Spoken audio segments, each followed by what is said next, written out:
Welcome everyone to the Power Core Podcast, where we discuss, review, and fanboy over anything and everything Marvel Strike Force. Now, get ready for two of the most mediocre gamers in the cosmos. It's your hosts, Hebrew Hammer and the Irishman. What's up, guys, and welcome to episode number 17 of the Power Core Podcast. I'm your host, Hebrew Hammer, and I'm joined by my co-host, as always, the Irishman. What's up, guys? So we have a really long episode for you guys today, or hopefully it won't be too long because we've condensed it a bit, but there's just so much stuff that has happened this past week. We've had Devlog 3 and Devlog 4 and the MPO response, so there's just so much stuff. Ooh, oh man, I'm looking at the agenda here, and my God. Yeah, it's a daunting task. Yeah, get ready, people. Get ready. But other than that, it's been a fantastic week for Marvel Strike Force just because we've seen a lot of good stuff. So, I mean, that's for sure. We'll get more into it, but I'm really excited about everything that's going on right now. But before we get into the docket, let me go ahead and say we did just have our podcast assemble. Probably, I think it was Sunday that we released it.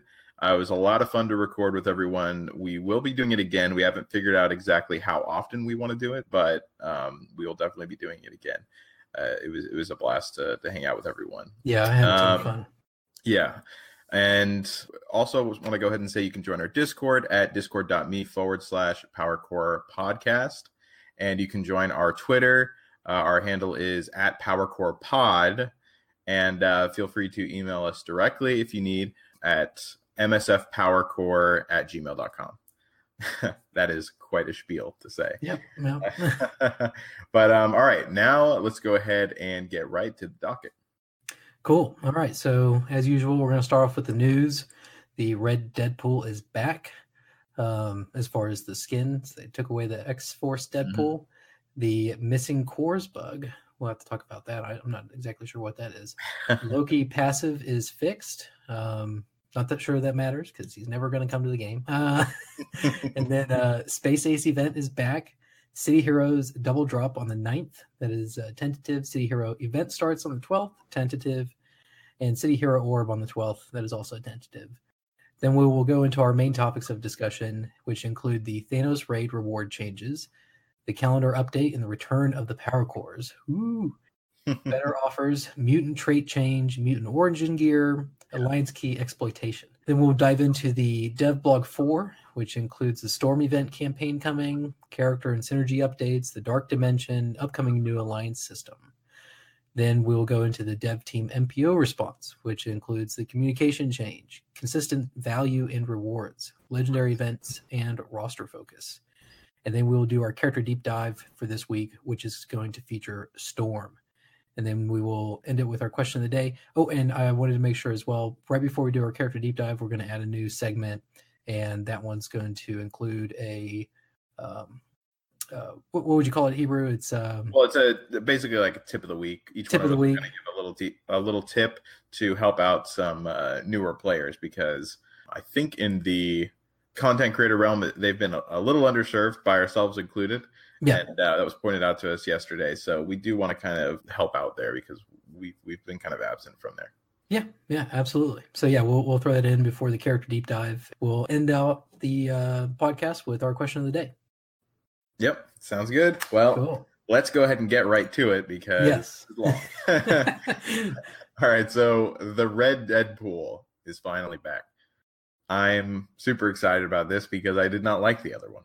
I mean, I wasn't picky at all. I just want to see them implement skins in a way that gives me the choice to pick.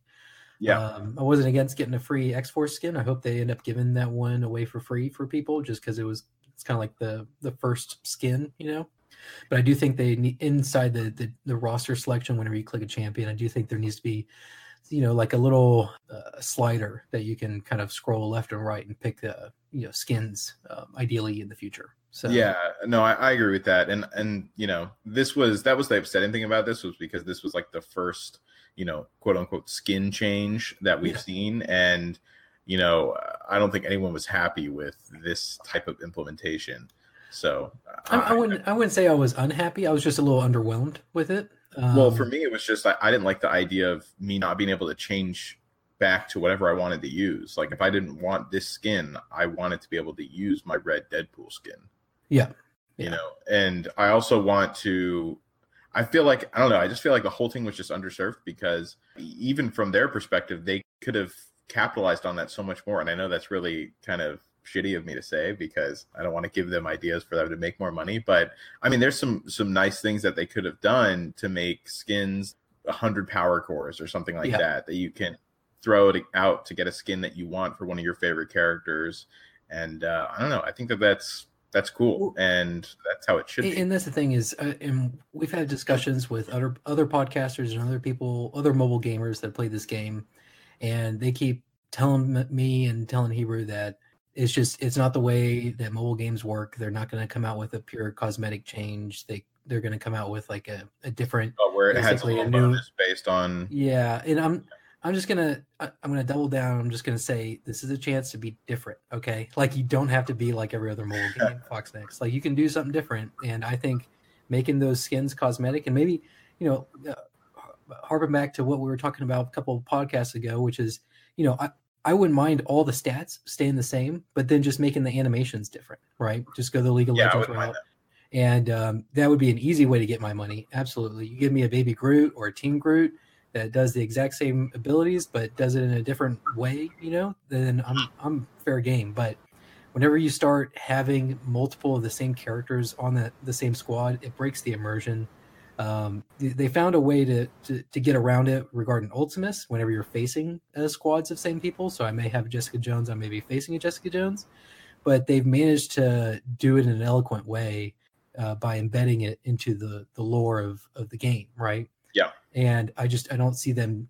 It seems like too much hard work to try to, make it thematically consistent and still have like multiple Groots or multiple Jessica Jones or Daredevils on the same team. So yeah, I agree. So there's a couple of things there. First of all, I do really like the fact that they actually created a lore-based reason for why we're seeing multiples of people. I think that's a common problem in a lot of games, and I'm glad that this one actually has a reason behind it. Yeah. So that was cool. But for the skins, I mean, I've kind of, how should I say? So I've been playing some Contest of Champions recently, and I have come around to the different abilities for different iterations of that champion, like Old Man Wolverine and Wolverine. Yeah. But I'm not a fan of having multiple iterations on one team because for the same reasons that you said, you could potentially make it thematically possible using this same story that we have right now, where it's just, he's from a different universe. Either way, I wouldn't want that. I would want it to be where if I go to Wolverine, I can move over a little select button and I can pick a different version of Wolverine. I can only have that version of Wolverine, though. Whichever one I pick, I can't have two Wolverines. So I would want that. I think that there's a happy medium with all of these different ideas. And, I'm not opposed to the LOL-based decision, the League of Legends one, where it's just basically a different cosmetic look and potentially different animations. I think that'd be great. But if they do want to go the route of having different abilities, then I think that they should do exactly what we said, which is you can basically pick one or the other. Yeah. So no, I agree. Yeah, but so let's see. Hopefully they do that. Oh, and we did have a developer comment to us about that previously, and he did mention that they wanted to implement a really good skin system into the game. He didn't mention at what point, but he did say that they wanted to do that, and that basically what we've seen so far is not it. So you guys can relax a little bit about that. Something better is coming, at least, hopefully. Yeah. But all right, so let's keep going. So then we have the missing chord bug. Yeah, so what is that? Yeah, I personally haven't seen this, but some people are saying that their cores are missing on their calendar, like it's a different calendar or something. I'm not sure if that's already been resolved or not, but I did see a couple of different threads about it, and the moderators did post something saying it's a bug and that it's being fixed. So because everyone started to understandably freak out. Yeah. They're like, oh my God, you gave it back just to take them away again. But no, this time it's not the case. It's just a bug. All right, so next we have the Loki passive that's fixed. This what was broken about it? So it was basically I think that this is what happened, but there was a lot of, as soon as the update came up and everyone was able to get back into the game, there was a lot of threads posted saying, "Oh my god, the Ultimate 6 raid is so much harder now." And it was all the nodes where Loki was. And apparently his passive, what I believe the problem to be right now, based on what everyone's saying and their beliefs as well, that it's Loki's passive that's making the difference. So it wasn't working before, and now it is. So he gets that starting turn. Okay. For him and other controllers, and so yeah, it's causing a problem. So it's not causing a problem, but it's finally working as intended. And unfortunately, intended is incredibly difficult. Okay. So there's a couple of nodes that you're going to fight that are going to be much more difficult than before. Exciting. Look forward to it. But all right. So next, you can go ahead and get to the Space Ace event. Cool. Not too much to say here, except for the fact that it is coming back. Yep. So that's good. I'm telling you right now, if you don't have Star-Lord, you need to prioritize him. He is amazing. Ever since they did his rework, he is just a monster, and he generates ability energy like crazy. It's absurd with him and Thanos on the same team. It's hard. Like, I've tried to do other team comps and stuff, and I'm just like, man, they're all so slow and boring. Like, I can have my night nurse at get her ulti off like immediately if I have a Star-Lord right next to her. So it's well, go ahead. Well, utilizing those battery champions is incredibly good now, because we have those, especially ones that can be targeted. So I mean, he is a champion that you want to get, that's for sure. Unfortunately, I haven't even leveled mine up yet, just because I have so many different people that I'm leveling up. And especially now I'm targeting specifics for trait nodes that I have to get to. Yeah. So I haven't even got to him yet, but he is incredibly good. So especially for new players. I mean, newer players. Otherwise, if you're a new player, you won't get him this time. But newer players, he's a great one to try to target if you want to start targeting a legendary champion. Yeah, it is difficult to get him because there's not a lot of sources to get Guardians and Ravagers both. So it's like, you can get Ravager Stitcher, but he only comes into the raid store every so often. And Ravager Stitcher is incredibly tough to get. And he's pretty expensive for a freaking. Yeah, all the raid ones are too expensive. They need to fix that. Yeah, and Groot is only available in like as a supply purchase and the premium and basic orbs right now. Yeah, and Rocket just came to the mega premium and basic orbs, but until either of those two are on a node of some sort, or the Ravager Stitcher goes to a node, it's going to be difficult for people to get Star-Lord fully upgraded. I've got my entire team. Because I've been trying to get Star-Lord to 7 stars. I've got Gamora, Drax, and I will have Ravager Boomer up to 7 stars today. And Yondu, I'm still about 200 shards away from getting him to 7 stars. But even then, my Groot is stuck at 5 stars. So yeah, that's true. But I do assume that whenever the Space Ace event gets closer, I think it's about 5 days away. Whenever it gets closer, they are going to have some offers with Ravagers and I'm sure, and Guardians. And in fact, I think we know that already from one of the data mines that already came out. Yeah. So if that is something that you want, just keep an ear out and save your money. So but he's definitely worth it. For it. All right. Well, so let's go ahead and move on to the City Heroes double drop on the 9th. So that was found in a data mine. So take it with a grain of salt. But it looks like the event is coming, and it looks like it's going to be starting on the 12th. It's the new City Heroes event.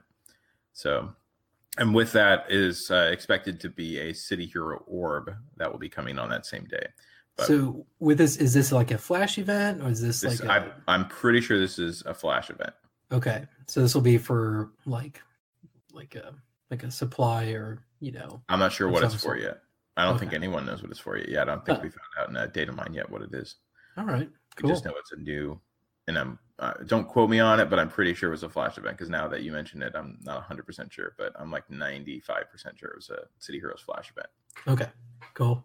All right, well, let's go ahead and move over to the main topic now. The first one is the Thanos Raid reward changes. I'm super excited. Oh my god.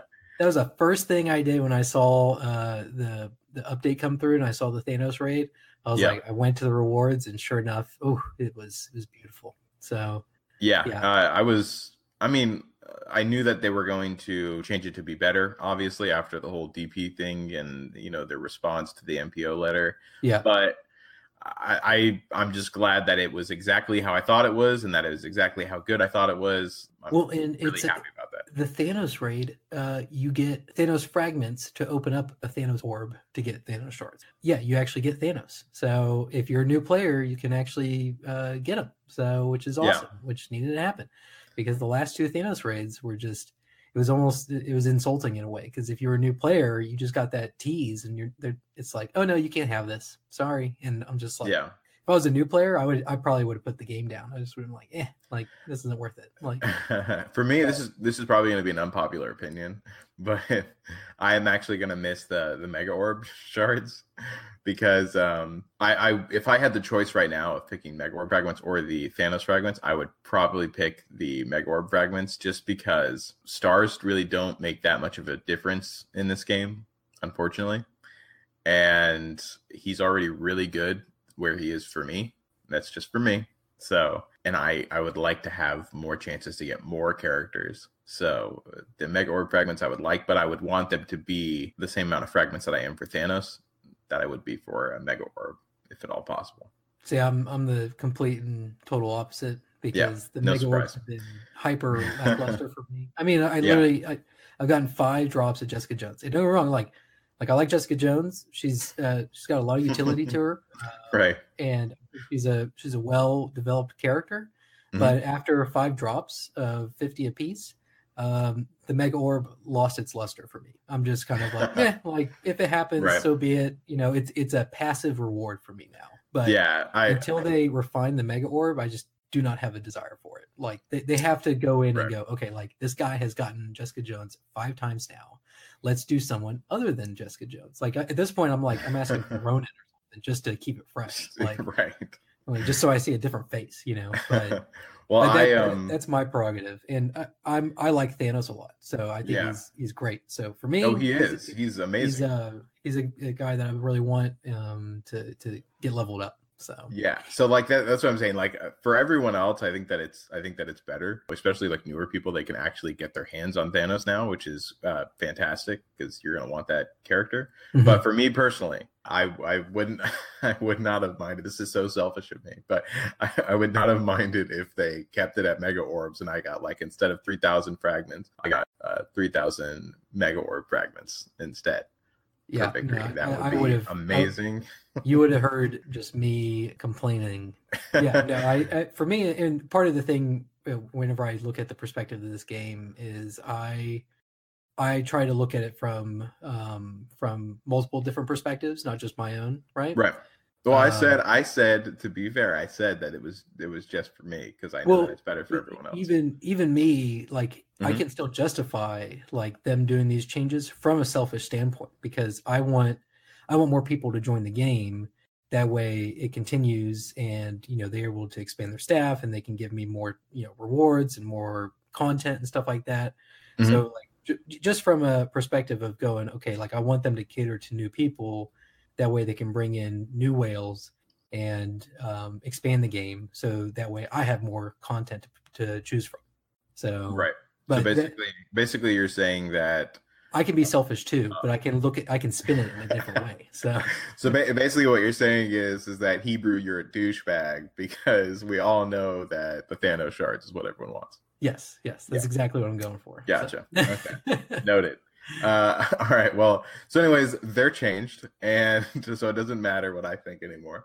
Well, and keep in mind, you can still get Mega Orb fragments if you 100% the highest tier Thanos right now. Yeah. And are they going to release a level 65 Thanos raid like they did with Deadpool, like the El Scorcho? I'm sure that they will, but it's just so difficult right now that I don't think that we're going to be seeing that for a bit because El Scorcho, I mean, it was definitely more difficult, but I think that it's more of the difficulty change was derived from the trait nodes as opposed to the Thanos Raid 3 is already just incredibly difficult. Yeah.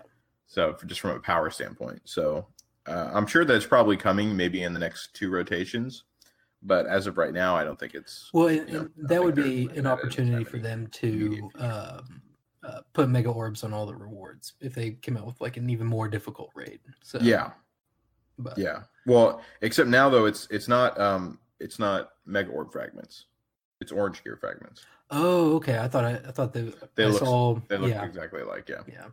Orange Gear, Gold, and Mega Orb, they all look the same. So. Yeah. But like I think Gold is like macaroni yellow colored, and the other one's just regular gold colored. Yeah. But yeah, I think that I don't know. Overall, like I am happy for everyone else because it's great for them. But I'm just basically gonna miss getting those Mega Orbs. But yeah, I mean that pretty much wraps up the Thanos raid changes. If you're new, you'll be able to actually get Thanos. So enjoy those raids. So I know I will. Yeah. So now we are on to another thing I want to mention about it.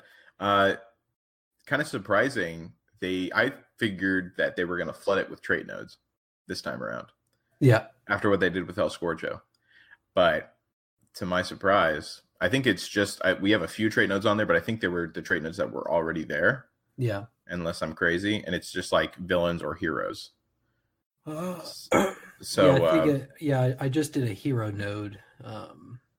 Yeah, I think those were already there from last time, but I'm not 100% sure. But either way, I expected them to be flooded with them, and they're not. So I was really glad about that. Yeah.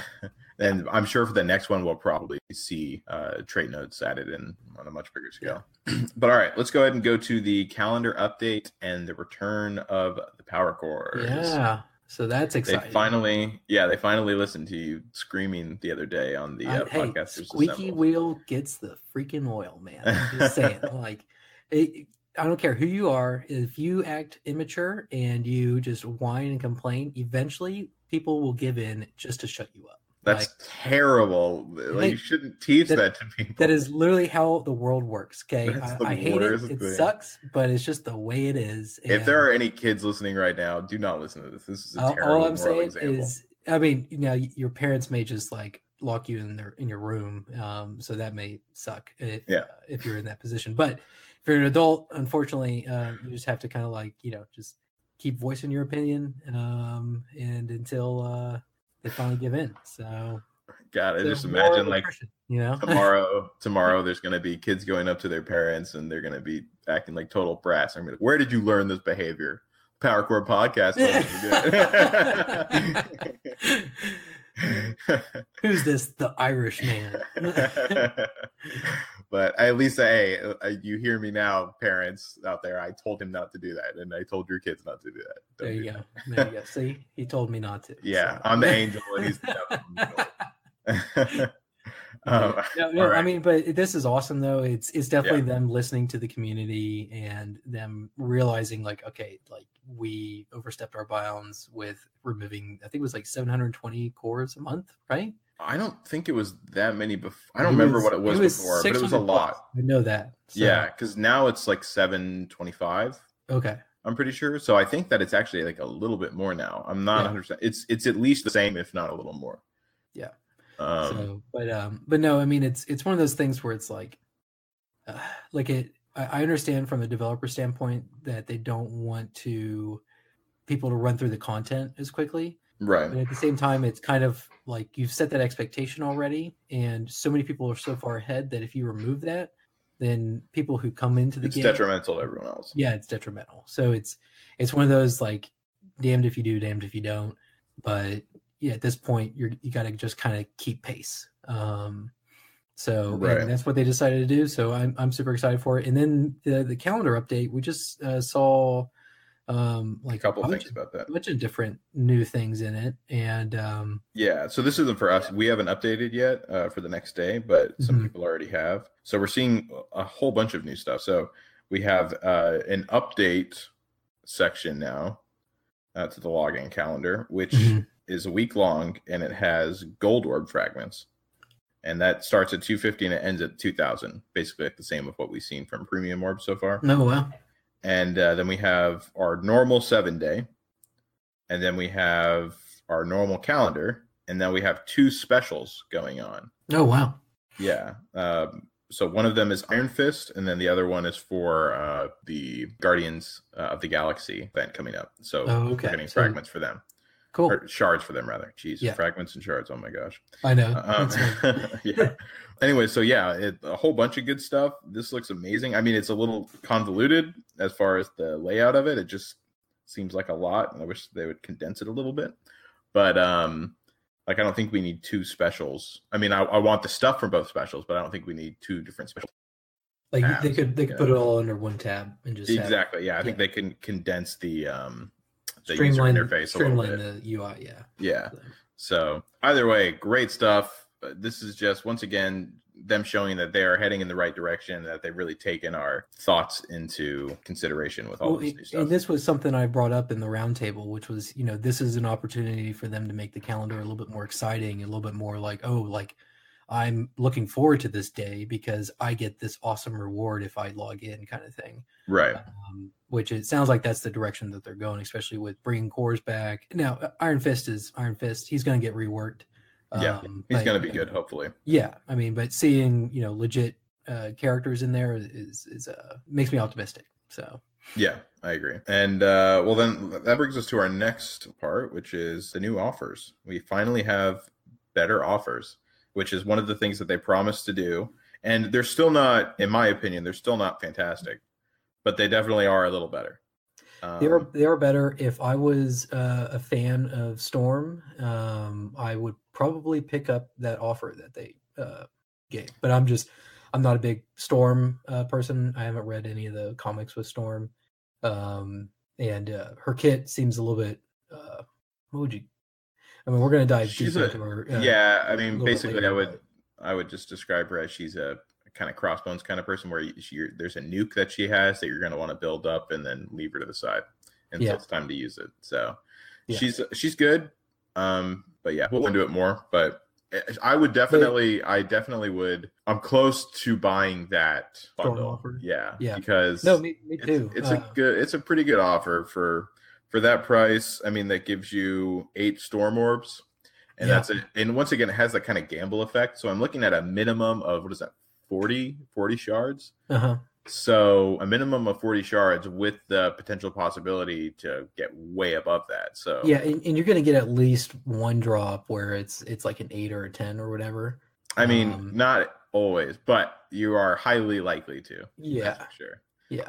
So, but yeah, I mean, if they do those kind of offers for characters that I really want, like Rocket and Groot and stuff like that, then they'll see my money. That's for sure. So I like that overall, the weight of that offer. So I think it's a good offer. So yeah, I would personally be 100% buying it, even though Storm isn't like one of my favorite characters, and even after knowing her kit, if it was $10 less, so if it was about $15, I would definitely purchase that for sure. Yeah. Oh yeah, that's a good one. So yeah, I think like I think they need to whittle their way down even a little bit more. And I think that they're going to see a lot more action on the purchase front. So we'll see about that. But anyway, there's a whole bunch of different offers. I'm not sure if they're always going to be doing this many offers, because there's a whole bunch right now. I mean, I like the multiple offers. Me too. I want them to throw a lot of offers at us. It's the one thing where I don't mind them just berating us with offers. All right, so let's go ahead and go to the mutant trait change now. And this one's just kind of a little FYI. They said that they are going to be upgrading the traits of Cable. His tech trait is going to be moved to an X-Force trait. And then we have Wolverine's bio trait is going to be moved to an X-Men trait. And that will follow suit as well for Deadpool, who's going to move his bio to X-Force. So we're going to have 2 X-Force and then 1 X-Men, and then I guess 1 more X-Men with Storm incoming. So cool. Yeah, just a trait change for everyone. And that's going to go pretty much lead us right into our next topic, which is the mutant origin gear. So that is basically everyone that is a mutant is going to have their gear changed, their gear path changed. So there's going to be a whole new plethora of gear put into the game, and they're going to be exclusively for mutants. And for people that have already leveled up a mutant to a certain point, that gear will automatically change. But going forward, any gear that you need for them, it will be different. Yeah, so I would recommend holding off on like if you're pretty far away from upgrading an item, say on like gear 10 or gear 11, and say you have like 40, advanced basic catalysts. I think you can still collect those advanced basic catalysts, but I wouldn't start sinking anything into those big items until this change transitions. I think that there's actually a good and bad approach to this.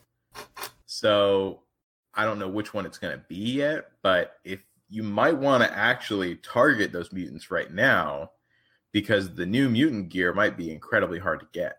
I don't know how they're going to be putting it out. And so if it's really hard to get a hold of, it might take much longer to level up those mutant characters as opposed to how you can do it right now. I mean, on the other hand, it could be just the opposite, where you can get your hands on mutant gear no problem, and you can save all of those valuable resources like the ABCs for every other character that you need.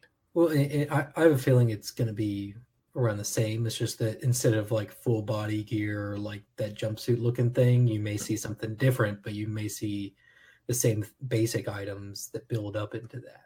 Right. Maybe. I don't know. I'm not sure if that will be the case. The only risk you run if you gun for those gear items is if, say, you get close to finishing out a gear item and then suddenly it changes and then all that stuff that you were farming was in vain. I mean, obviously you're going to be able to put that into other characters. Right. But yeah, it may burst your bubble going that approach. So. Yeah, because I'm actually targeting them now because I'm afraid of what might happen with the gear. And this, like I said, this could, be for no good reason at all, because it might be totally fine and abundant. But for me and knowing Fox Next, I don't know. So our advice is not don't crucify us if we're wrong. Yeah, because we honestly don't know. This is just my guess. I feel like there's less risk involved to targeting them now and then being wrong, because you can still use all those those resources later on. So I don't know. And all I'm saying is don't get upset if it changes right before you're able to upgrade. So yeah. So just don't think about it too much. Try not to care too much. Yeah, exactly. So hopefully nothing terrible will happen with that. But anyways, I think Mutant Origin gear, it at least shows us something cool that they're going to be trying to do going forward. It'd be interesting if they implement this for future factions. I like the fact that it's a little more diversified.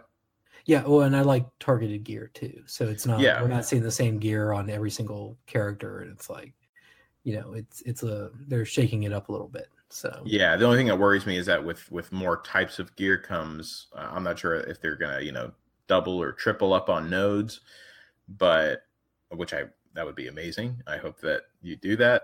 Fox Nest. That's a new one. Fox Next, if you're listening. You should definitely do that. Yeah, double up on those purple gear nodes. Give me 4 gear per node. That would be great. But anyways, so yeah, I think that it's at least a nice, cool sign of them doing something unique. Yeah. But all right, well, let's go ahead and go to the next part, which is the Alliance Key exploitation. So this was I guess there was a hack that is taking place potentially? No, so this isn't that, but I was going to mention that too. Okay. So let's first start with what this is. So this is basically a lot of the top tier teams, alliances, for I think since the beginning of the seasons now. They have been constantly switching out their entire roster. I'm sorry, not their entire roster. Well, yeah, their entire roster of players with alternate accounts to keep feeding more and more tickets because they get their 600 daily. Yeah. And so they'll keep doing that over and over and over again. So that way they can every day, they'll rotate them out. That way they can get a whole bunch of new stockpiles of raid keys. Thank you. Raid keys. It's so simple. But yeah, so I think that's detrimental to the game, especially in a competitive atmosphere. That's terrible. Well, and I mean, I'll just don't mean to interject, but I mean, if for that kind of stuff, I mean, if alliances are exploiting that, they need to be banned. So, right now they're talking about punishments, and I mean, there's a debate as to how harsh of a punishment it should be. But there should definitely be punishments. Period.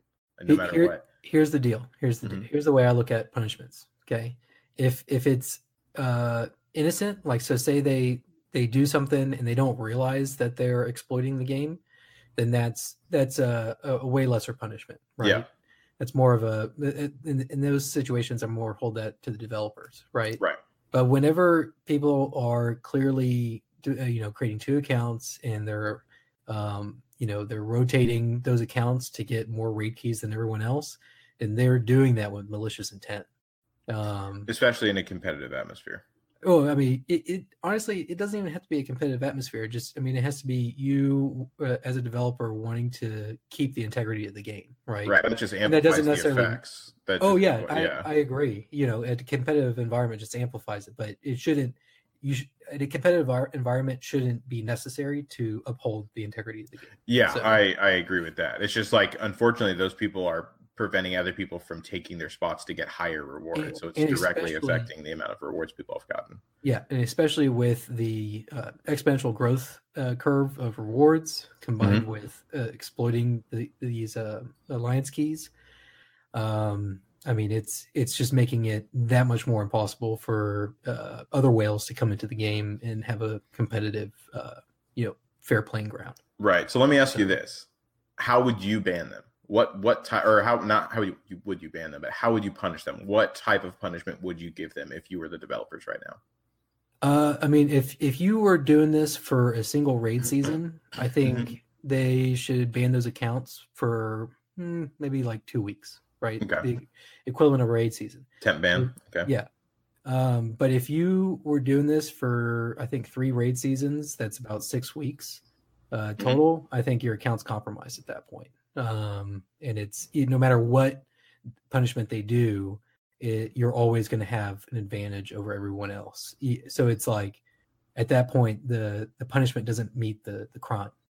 Right. The problem is that a lot of and keep in mind, I'll give my opinion on it in a second, but a lot of those people that are doing it are whales. So if they do that, they're screwing over a lot of their whales, but rules must prevail. Well, that's the thing too, is, I mean, you're screwing over whales, but they're taking advantage of other whales. So you got to pick what side of whales you want to be on. Do you want to be on the ones that are playing fairly, that are treating the game with respect, or are you going to choose the side that is taking advantage of your game? Right. No, I totally agree. I think we have a similar opinion on that. If they were doing it just for this raid season, I think I would give them a 30-day. I would personally give them a month-long ban. If they were doing it since the beginning of the raid season, especially if I haven't checked this, but if it is against terms of service to switch accounts like that, then, which I think it is, then I would delete their account. Yeah. Because I think that it needs to be signified at the very beginning, whenever this happens, that you cannot do that. Like, we won't allow it regardless of who you are. You will not get special treatment because you've thrown a lot of money into this game. Yeah. I mean, that's the pinnacle example of corruption, is getting away with stuff that no one else gets away with simply because you're spending more money. Right. Exactly. And I mean, do they want to corrupt their product? I don't think the developers want to. So I think these, and that's the thing is, I mean, in a way, this has to be a preventative punishment. So, people need to go, okay, this isn't, maybe another exploit comes about, right?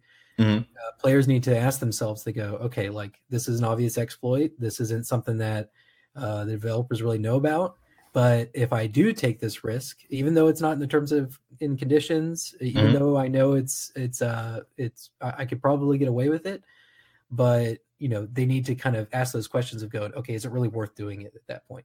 And unless they have a swift and harsh punishment for these people that are taking advantage of the system currently, then that question isn't going to come into people's minds in the future. They're just going to go, well, obviously I'm going to take advantage of this, because the worst that's going to come to me is 2-week ban, and I'm still going to get ahead by 6 weeks, right? Yeah. So and for the punishment for the 30, I'm sorry, but not for the 30, but for the current raid season, I would still preface moving forward, if anyone ever does this again, you're getting banned. Like 100%, your account is deleted. Yeah. So I would do that for sure. No, and that's the thing is, ultimately it comes down to malicious intent. So yeah, exactly. I would still be obviously malicious intent. So. Yeah, I would still even be on the edge of deleting their accounts, just because it is one of those things where it's like, what you're doing. Yeah. Like what you said. You're taking concerted efforts to game the system. So exactly. So we saw a little bit of that before with I think it was the Deadpool raid whenever it was out, or maybe it was the Thanos, but we saw them alliance hopping, to try to, before they implemented that change of time periods whenever you join in. Yeah. So yeah, it's that kind of stuff. Well, we're always going to see that in games, but it's how the developer handles it that not only shows the true colors of the developer, but also what creates a safe environment for all the gamers that play it. So on top of that, though, we have what we discussed the other day in the Podcasters Assemble podcast, which was the Podcasters Assemble podcast. Yay, redundancy. But in there, we were speaking with Chewburger, and he had mentioned that Casino, and I should have asked him this yesterday, but there's apparently people who are just straight up manipulating the numbers of rewards somehow using some type of software. And, oh God! And that's something that needs to be shut down. And it might. And people that are listening, we are not 100%. Nothing is 100% proven in this. I don't think this is something that has apparently been happening. Apparently, Foxnext is aware of it, but nothing is 100% sure. I haven't gotten concrete proof from anyone yet, but it seems like this is out there, and Foxnext knows about it. But we don't know how long it's been going on, but I've heard some people say that it's been happening since the beginning of whenever raid seasons originally started. Oh, wow. Back whenever Orange Gear happened. So that's terrible. If that's the truth, that's terrible. They need to act swiftly and immediately ban those accounts. Yeah, it actually really concerns me that it's been potentially around for this long. So yeah. We will keep you in the loop if we get more updates on that. Yeah, but don't take your pitchforks out yet, because like I said, we don't know what's happening 100% yet. Just sharpen your pitchforks, but we don't need to go storming in the streets yet. So. Right. But always keep them sharp. All right. Yeah.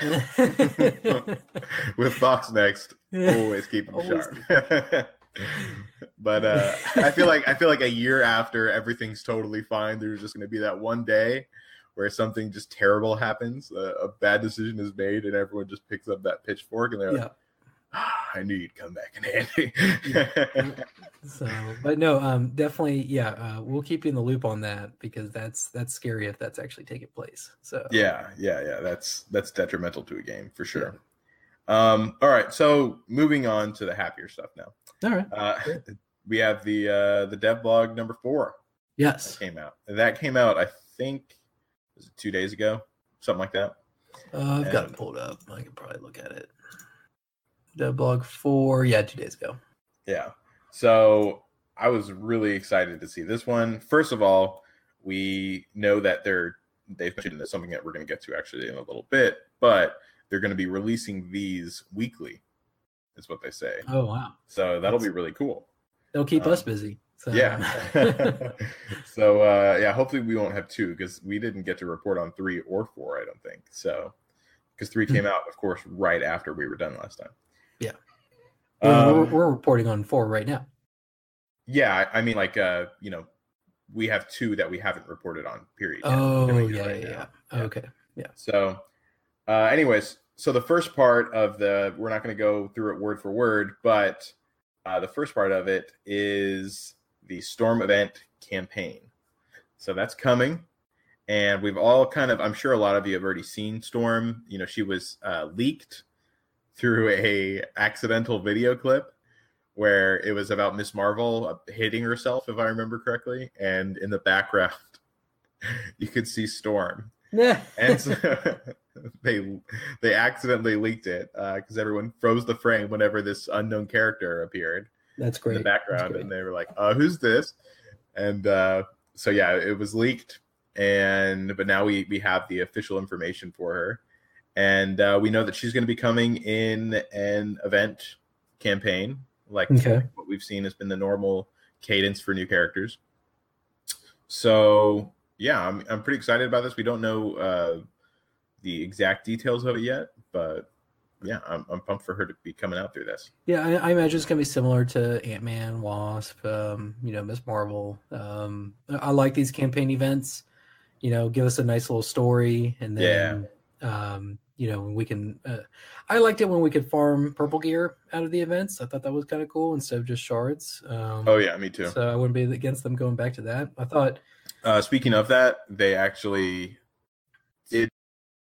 Someone mentioned something in the MPO response thread, and they were commenting back a lot of times to people.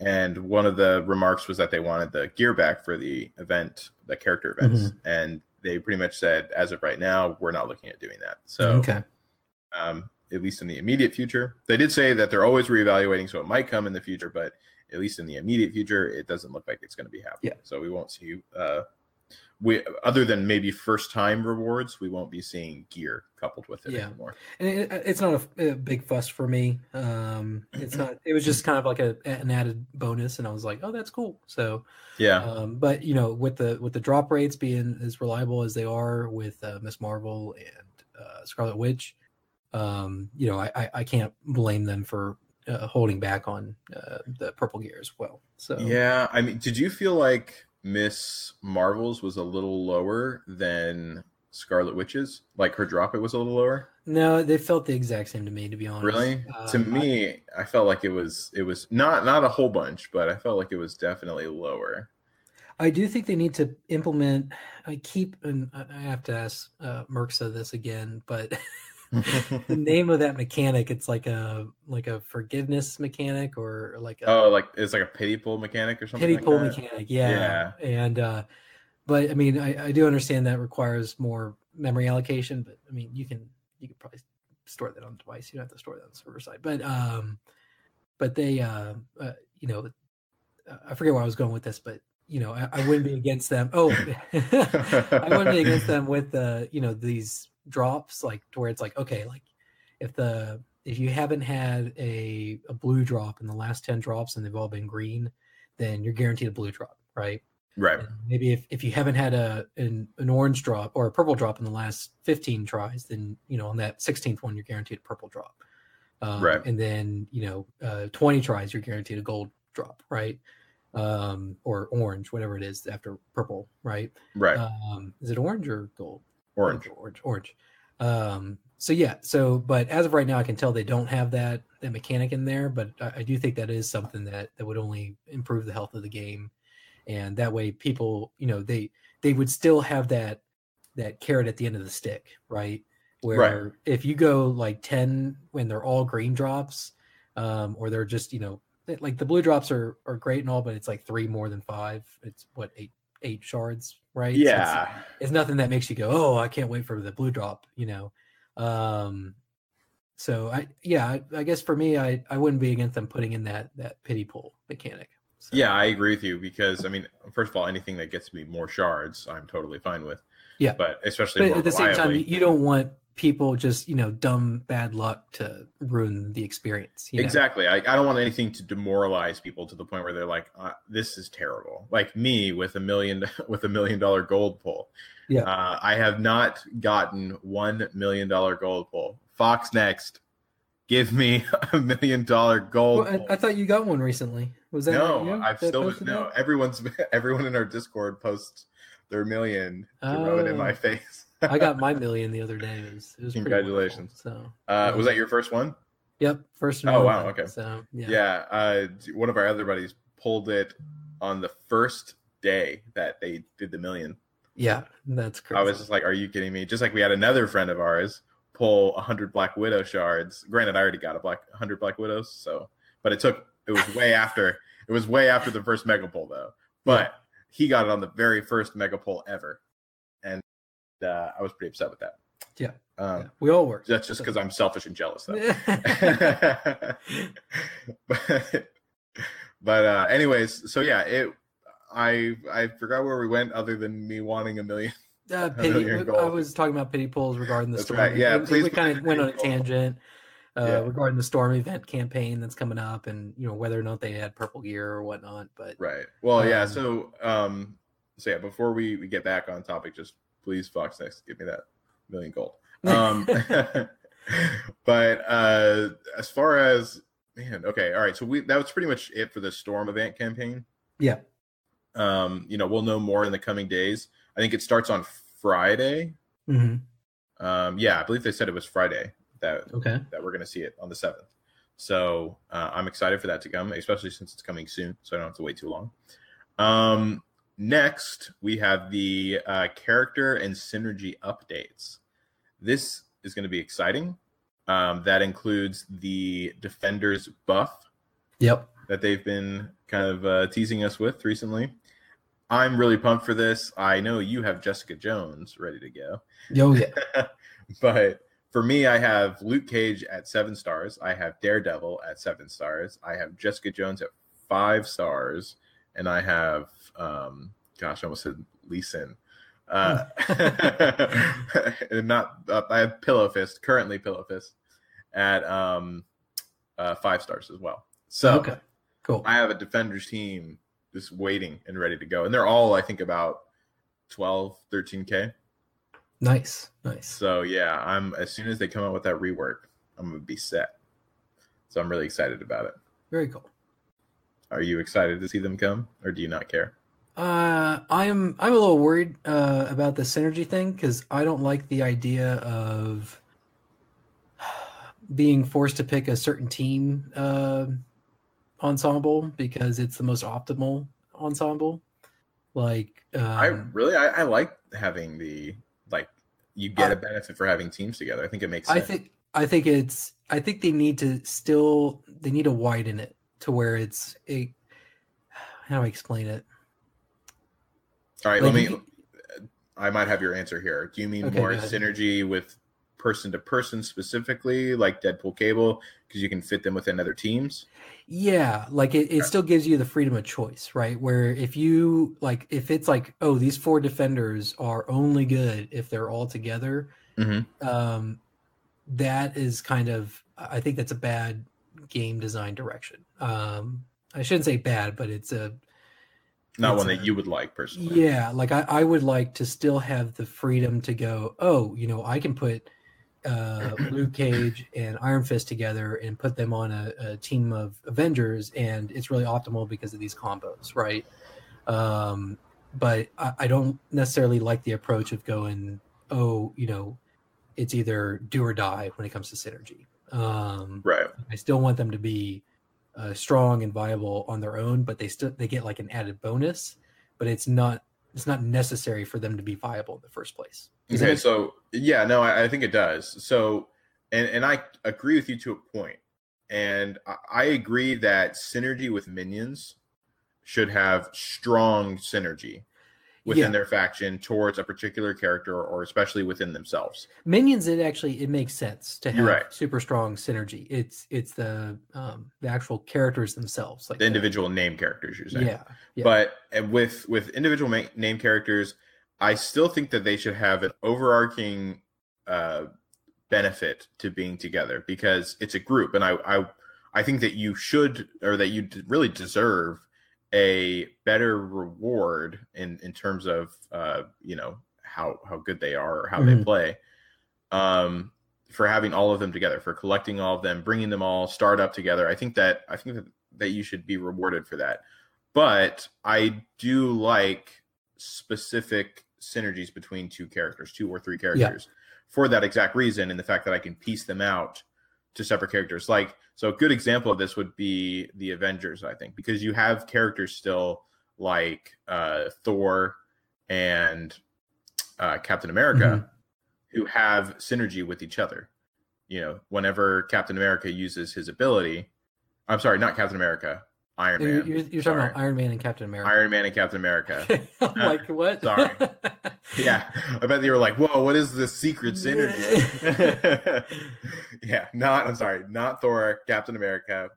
Whenever you use the two of them, they have, Iron Man's, I think it's his special increases in power. So things like that I like. But once you have them together, it's even better for all of them. So I like where they have individual synergies and an overarching synergy. Yeah, and I think that's a good example where it's like, okay, like you can get a pretty... It's the best example. Yeah.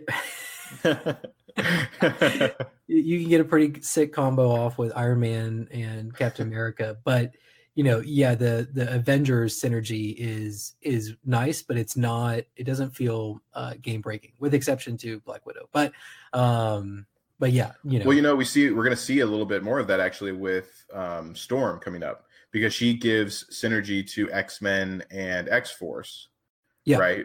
And we're going to be seeing that. But at that same time, if you have Cable and Deadpool, you can piece them out and they have synergy with each other.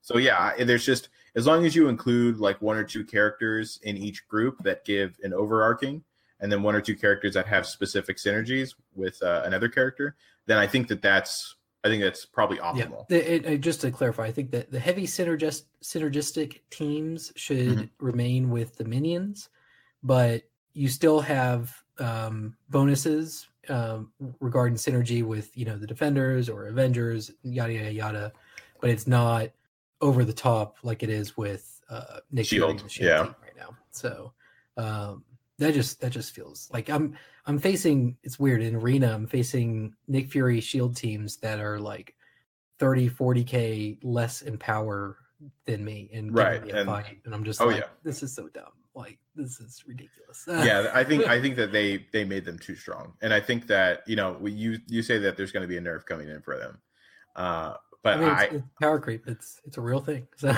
yeah, but I think right. I think I would like them to get a nerf because my opinion on nerfs. We have the same opinion on them, but from what they've said before, I don't know if they're going to do that, especially since he just came out and they've had this, or at least adopted this stance recently of, we're not going to be nerfing, we're going to be buffing and releasing new characters to counter.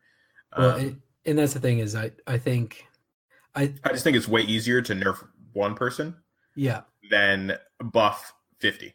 Yeah, and I'm just looking at the longevity of the game when it comes to like the buff. Like you're gonna start a buffing race is what it'll end up happening. Yeah, exactly. I mean, power creep is the best example. I mean, it's going to flourish in that environment where you're only buffing. You need to balance. That's the whole point, as all things should be. And we'll try not to bring that up as much, but I mean, as the arena expands and and more and more people have Nick Fury, I mean, people are going to start getting going on rage tangents. Yeah, I feel like we're going to be those crazy hicks in the podcast going, nerf him down, nerf him down, give him the nerf back.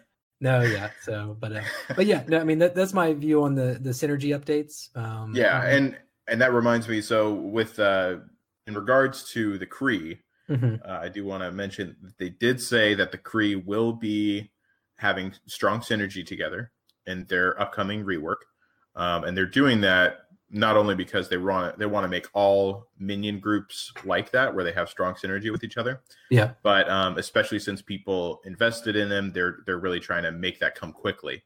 That way, their investment doesn't fall flat.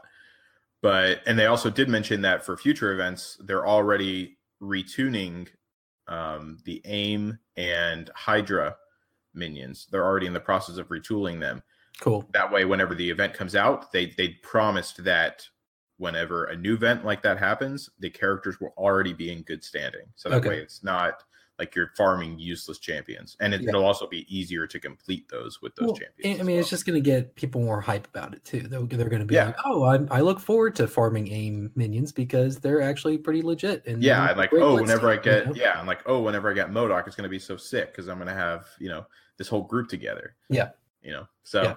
I think it's going to be. I think that their decision to do that was certainly needed. It kind of worries me a little bit because that means that we are going to have an AIM and Hydra specific legendary event, which is going to be fine with me. I would like that, but I want to be able to use the correct characters for it. So I want to be able to use. If they do an AIM event and I can't use Scientist Supreme, like I'm going to lose it. I'm going to lose it, guys.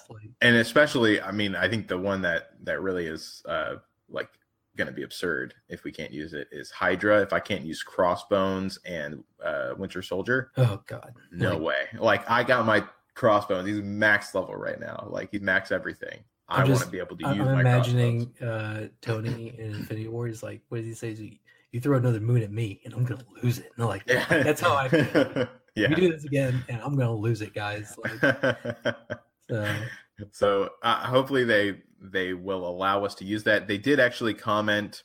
This is an unfortunate comment, but they did comment in that MPO address that they, as of now, are not necessarily going to be allowing.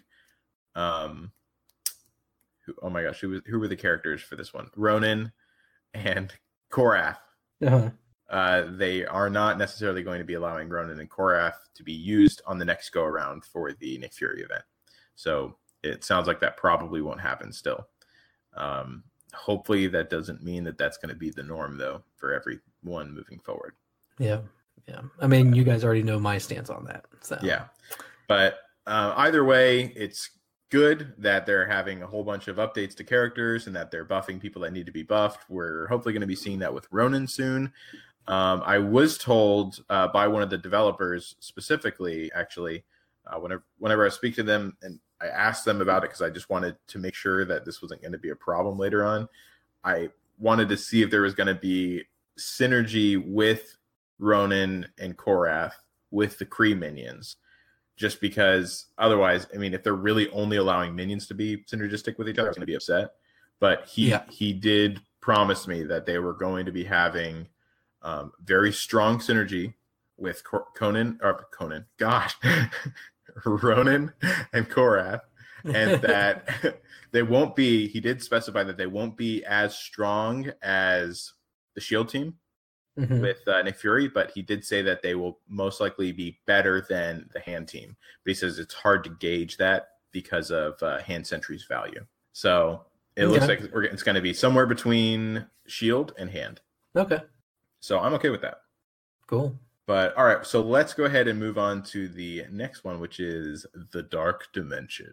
Yeah. So this is kind of the gauntlet mode that Casino was talking about, correct? Yep. This is exactly that, I think. Yeah. So basically with this one, we are looking at a mode that is going to be incredibly difficult, and it's going to be a very long and daunting task for people to get through. It is geared specifically towards the very, very high-end players. They said that it's going to be apparently launching with 2 difficulties. And so I can't even imagine how difficult the highest one's going to be. But I assume that is only going to be whales that's going to be participating in those. Yeah.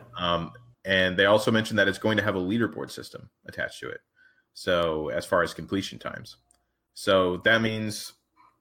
this is the one where you're probably going to be able to get Ultron, right? Yeah, I'm sorry. They did say that Ultron is being retooled right now. So that way he'll be ready for this. But... I'm assuming that they're just going to make him very desirable, but he is going to be the reward from what it sounds like for beating this. Okay. And I'm not sure. I'm assuming it's going to come in shards, and you get more shards for beating the more difficult one, or fragments more than likely, I guess.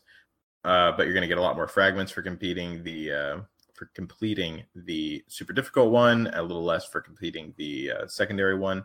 But either way, I think it's going to be really fun. And I just really hope that those rewards reflect the difficulty of the challenge, because that's been my thing all the way through, is that I don't care how difficult something is, as long as all of the rewards reflect the difficulty of the challenge and how much effort we have to put into it, because you just have to make everything worth the time that you're requiring to get them. You know? And I think that, we're on a positive trend with that. So hopefully they follow suit. Yeah. Hopefully they fix Blitz. But yeah. Dare to dream. No, there's just, it's one of those things where I'm a little bit worried that they don't quite value my time as much as I value my time. Right. So they don't. Until they get to that point, I'm still going to be a little bit pessimistic about it. So I am a little bit pessimistic about this mode, especially with, they announced Alliance Wars forever ago, and we haven't heard anything on that. They touch on it. They touch on it in just. They touch on it. Yeah. Okay.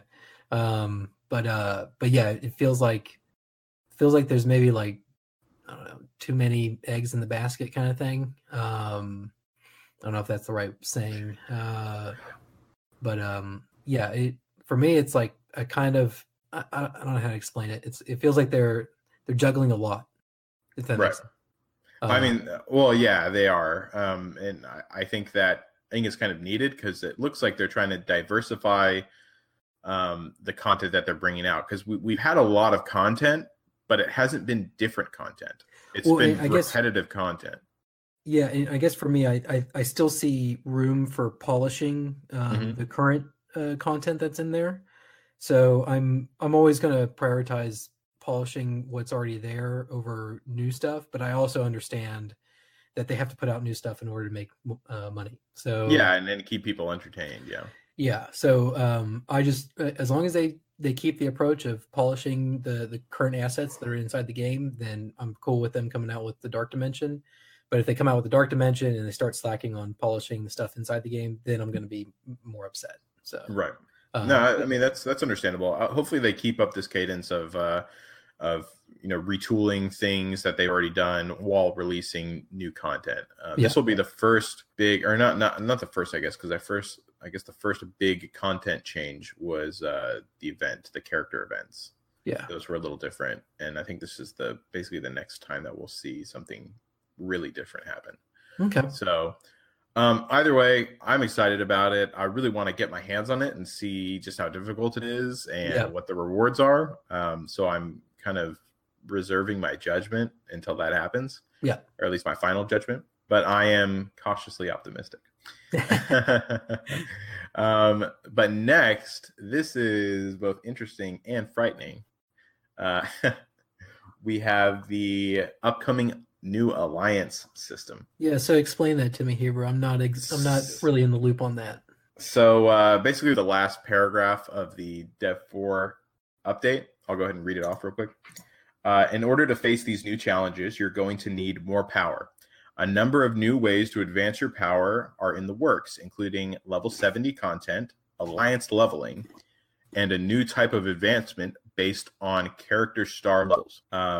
We'll, I guess, go after that in a second. Alliance donations will allow alliances to work together to increase the level of alliance, and will grant resources that can be spent to increase character stats for your entire roster. The higher the level of your alliance, the more you can increase character stats by investing resources in stats of your choosing. Alliance levels will also determine how much you can upgrade your alliance helicarrier. Helicarrier upgrades will play a vital role in the Alliance vs. Alliance game mode that's currently under construction. So a lot to unpack in that last paragraph. That's the Alliance Wars that they're talking about. The Alliance vs. Alliance, I can only assume, is the Alliance Wars game mode. Okay. I'm really excited about that. I'm glad that they finally mentioned something, because we haven't heard anything about it. And as far as the helicarrier upgrades that they were talking about, we've already actually kind of seen a bit of what that is, I think, in the original data mine that was found. A huge data mine. Because in there they were talking about you can upgrade certain parts of your helicarrier and you get benefits like one of them was energy increase, like the rate of which you regenerate energy. And I think another one was giving you regeneration to your raid energy as well. As far as like your I don't remember the raid credit system, or like you can get more of the raid credits. You know what I'm talking about? The green credit system. But yeah, so I think that you will be seeing a lot of that implemented, and that's what this is referring to. Okay. But yeah, so I'm really excited about that. But the things that kind of scare me a little bit are the alliance donations. I'll go ahead and read the full sentence. The alliance donations will allow alliances to work together to increase the level of the alliance and will grant resources that can be spent to increase character stats for your entire roster. What I'm worried about is that by alliance donations, I don't want that to mean I have to donate things to like I don't want to have to donate gold to my alliance or something like that, like some kind of currency that's precious to me.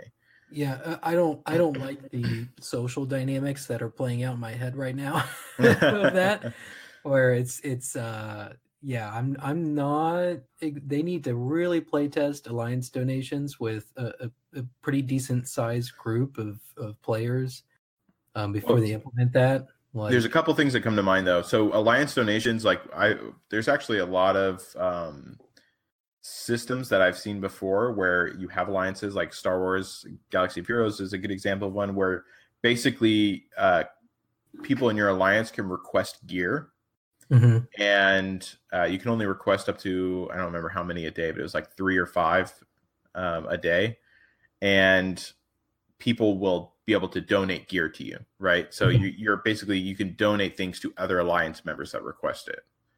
That's one thing. But the way this sounds, it sounds like I'm donating into like some pool for the alliance in order to level it up. So I basically, like, I just imagine this giant meat grinder in the middle of our alliance where we all have to throw stuff into to increase its power, which I'm okay with if it's an independent currency that is only applicable to me donating to my alliance, you know, but if I have to donate gold to it or something like that, I'm going to be upset. Yeah. Just because I don't need another gold ink. You know what I mean? Yeah. So I'm a little bit apprehensive to that. Once again, I'm reserving judgment because we have no idea what it means, but that's just speculative. And there's, you know, a lot of other ways it could go. And I'm really hoping for a separate resource. But, you know, we'll see what exactly that means in the future, I'm sure. Well, but, and I wanted to bring up one other thing, which, I mean, I brought it up the last couple of podcasts, but the thing that worries me is that, like, as you level up your helicarrier, you get more and more advantage, which makes sense as you level up, but they have to introduce a logarithmic curve. They can't keep going with this exponential growth curve when it comes to rewards, because you're having the top alliances just, you know, get further and further ahead, cement their position in the leaderboards more and more, because they're on an exponential growth curve when it comes to rewards. So you're just saying that whatever reward system they introduce with this, it needs to be obviously increasing rewards, but the gap between each reward needs to be less and less as you go up. Otherwise, if it gets wider and wider as you go up, then there's not going to be any competition. I mean, I agree that it's going to, what you're saying is that it's going to be able to, that will create an unbeatable gap or an unclosable gap. Which we already have. Like, that's getting worse and worse every day that they don't fix the raid season rewards. So it's, and I mean, they do it with Blitz as well. Arena is probably the best example of it being decent as far as the rewards. I mean, the people at the top still get way more power cores than, you know, below. But that's the thing, is at least that's like each step is equal, right? Where with raid season rewards. Well, no, because I don't think that's true. I think it just goes up 50 cores per rank segment or rank section, wherever it is. That's it? Yeah. I think I got 200 cores today. Prepare to get fact checked, my friend. Oh, man. Let's see. All right. You are correct. Ha! For some reason, I thought there was a jump from like once you get into like the top 10, but there's not. It goes up by 50 every time, and that is good. Well, and even that, like, I mean, that one's okay because the cores aren't getting. How do I explain it? Like, cores are not as influential as like orange mats. Orange mats are huge. So if you pull up your alliance rewards and you go to view and go to ranking, you're going to see like, okay, so from 51 to 75%, it's 40 mats, and then 26 to 50 is 60 mats. But then once you get to the top, you go rank 3, it's 200, rank 2, 250, and then rank 1 is 400. That's 150 orange mat difference. Crazy jumps. And so what's happening is that even if you're number 2 or 3, you have no chance to catch up to these people as long as they just kind of maintain what they're doing. Like, there's no competition. So which is making it easier and easier for them every time to solidify their position. Exactly. So whenever they introduce these this new level 70 content regarding alliance leveling and all that, they really have to figure out, okay, like what kind of curve do we want to put these rewards on? Because the one that they have right now, if I'm a whale and I've got money to spend and I see them putting out these rewards, and I'm used to coming into a game and, being able to like just go ham and get up there and be competitive. I'm going to look at those rewards and I'm going to go, oh man, this is a long journey. And this is me relying on people falling out of the game. Like, I mean, that's the only way that you can really rely on getting up there, is expecting people to quit the game that are up there already. Right. So they really need to figure that out before they launch the Alliance Helicarrier system. So that's my only concern really with it. And the donations thing is kind of concerning, but I'm going to hold judgment until we see it fully fleshed out. So, but those are my 2 thoughts or my 2 cents on that. Right. Regarding the system. Right. I mean, I think you hit the nail on the head, basically. We do have to be careful with these rewards and how they jump. And, the arena system is probably the best implementation of rewards that I've seen from them so far. Yeah. But at least as far as fairness is concerned. But, it remains to be seen what happens with this. I don't know if there's really room for a reward system that's like that, because it sounds like it's more of a, I don't know, like just a kind of simple upgrade this and your regeneration rate will increase by blank percent. It sounds like it's more kind of a standard system than a placement system. Well, and that's the thing too, is like when it comes to the regeneration, so extrapolated outwards, right? So okay, regeneration increases. That means we can get more raids in. That means we can get more rewards in if we complete the raids, right? Yeah. So, but it would be different if it jumping up by an absurd amount every single time in a reward system is different, because it's like, okay, top 250, now top 100, now top 10, top 5, 4, 3, 2, 1. It gets smaller and smaller. With this system, I don't think it doesn't really follow suit like that. It's more of like, reach this milestone with your alliance and then get this upgrade. I don't think that there's a system that allows it to progress quite the same as what we've seen in reward structures. Well, all I'm saying is like they have to extrapolate the compounding effects of that system. So just because you're not seeing the exponential, growth rewards taking place, doesn't necessarily mean that those other systems aren't being influenced or affected, right? So, right, kind of goes back to what I was saying regarding, okay, if I can generate more energy, right, than other raids or other alliances, then that means we can complete the raid quicker. And then say there's a system in there where you can get more alliance keys, right, or something like that. Then you can launch another alliance quicker, and so then that's putting you ahead in the overall raid season rewards. Right, but I think that's just affected much more advantage. Right. Well, I mean, I think that they shouldn't be too afraid to.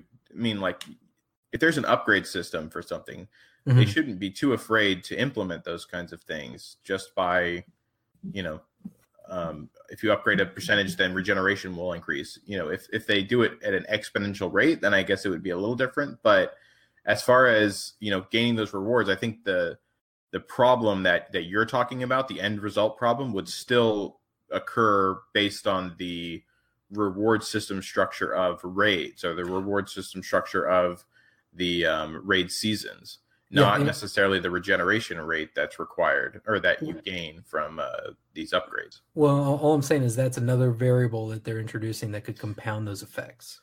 So if they fix the raid season rewards, then that isn't nearly as big of an issue, right? That's an issue at all. Okay. But until they fix those raid season rewards and make them actually a competitive reward system, then it's introducing those advantages that other alliances are going to get. I mean, the top alliances are going to get those advantages first, obviously, and then that gap is going to widen even more. So yeah, I mean, ultimately, it's not an issue with the alliance helicarrier system that they're talking about. It's an issue of them recalibrating the overall rewards that the raid season gives you. Right. The reward structures that we've seen so far are the crux of the issue still. It's not necessarily these upgrades. Exactly.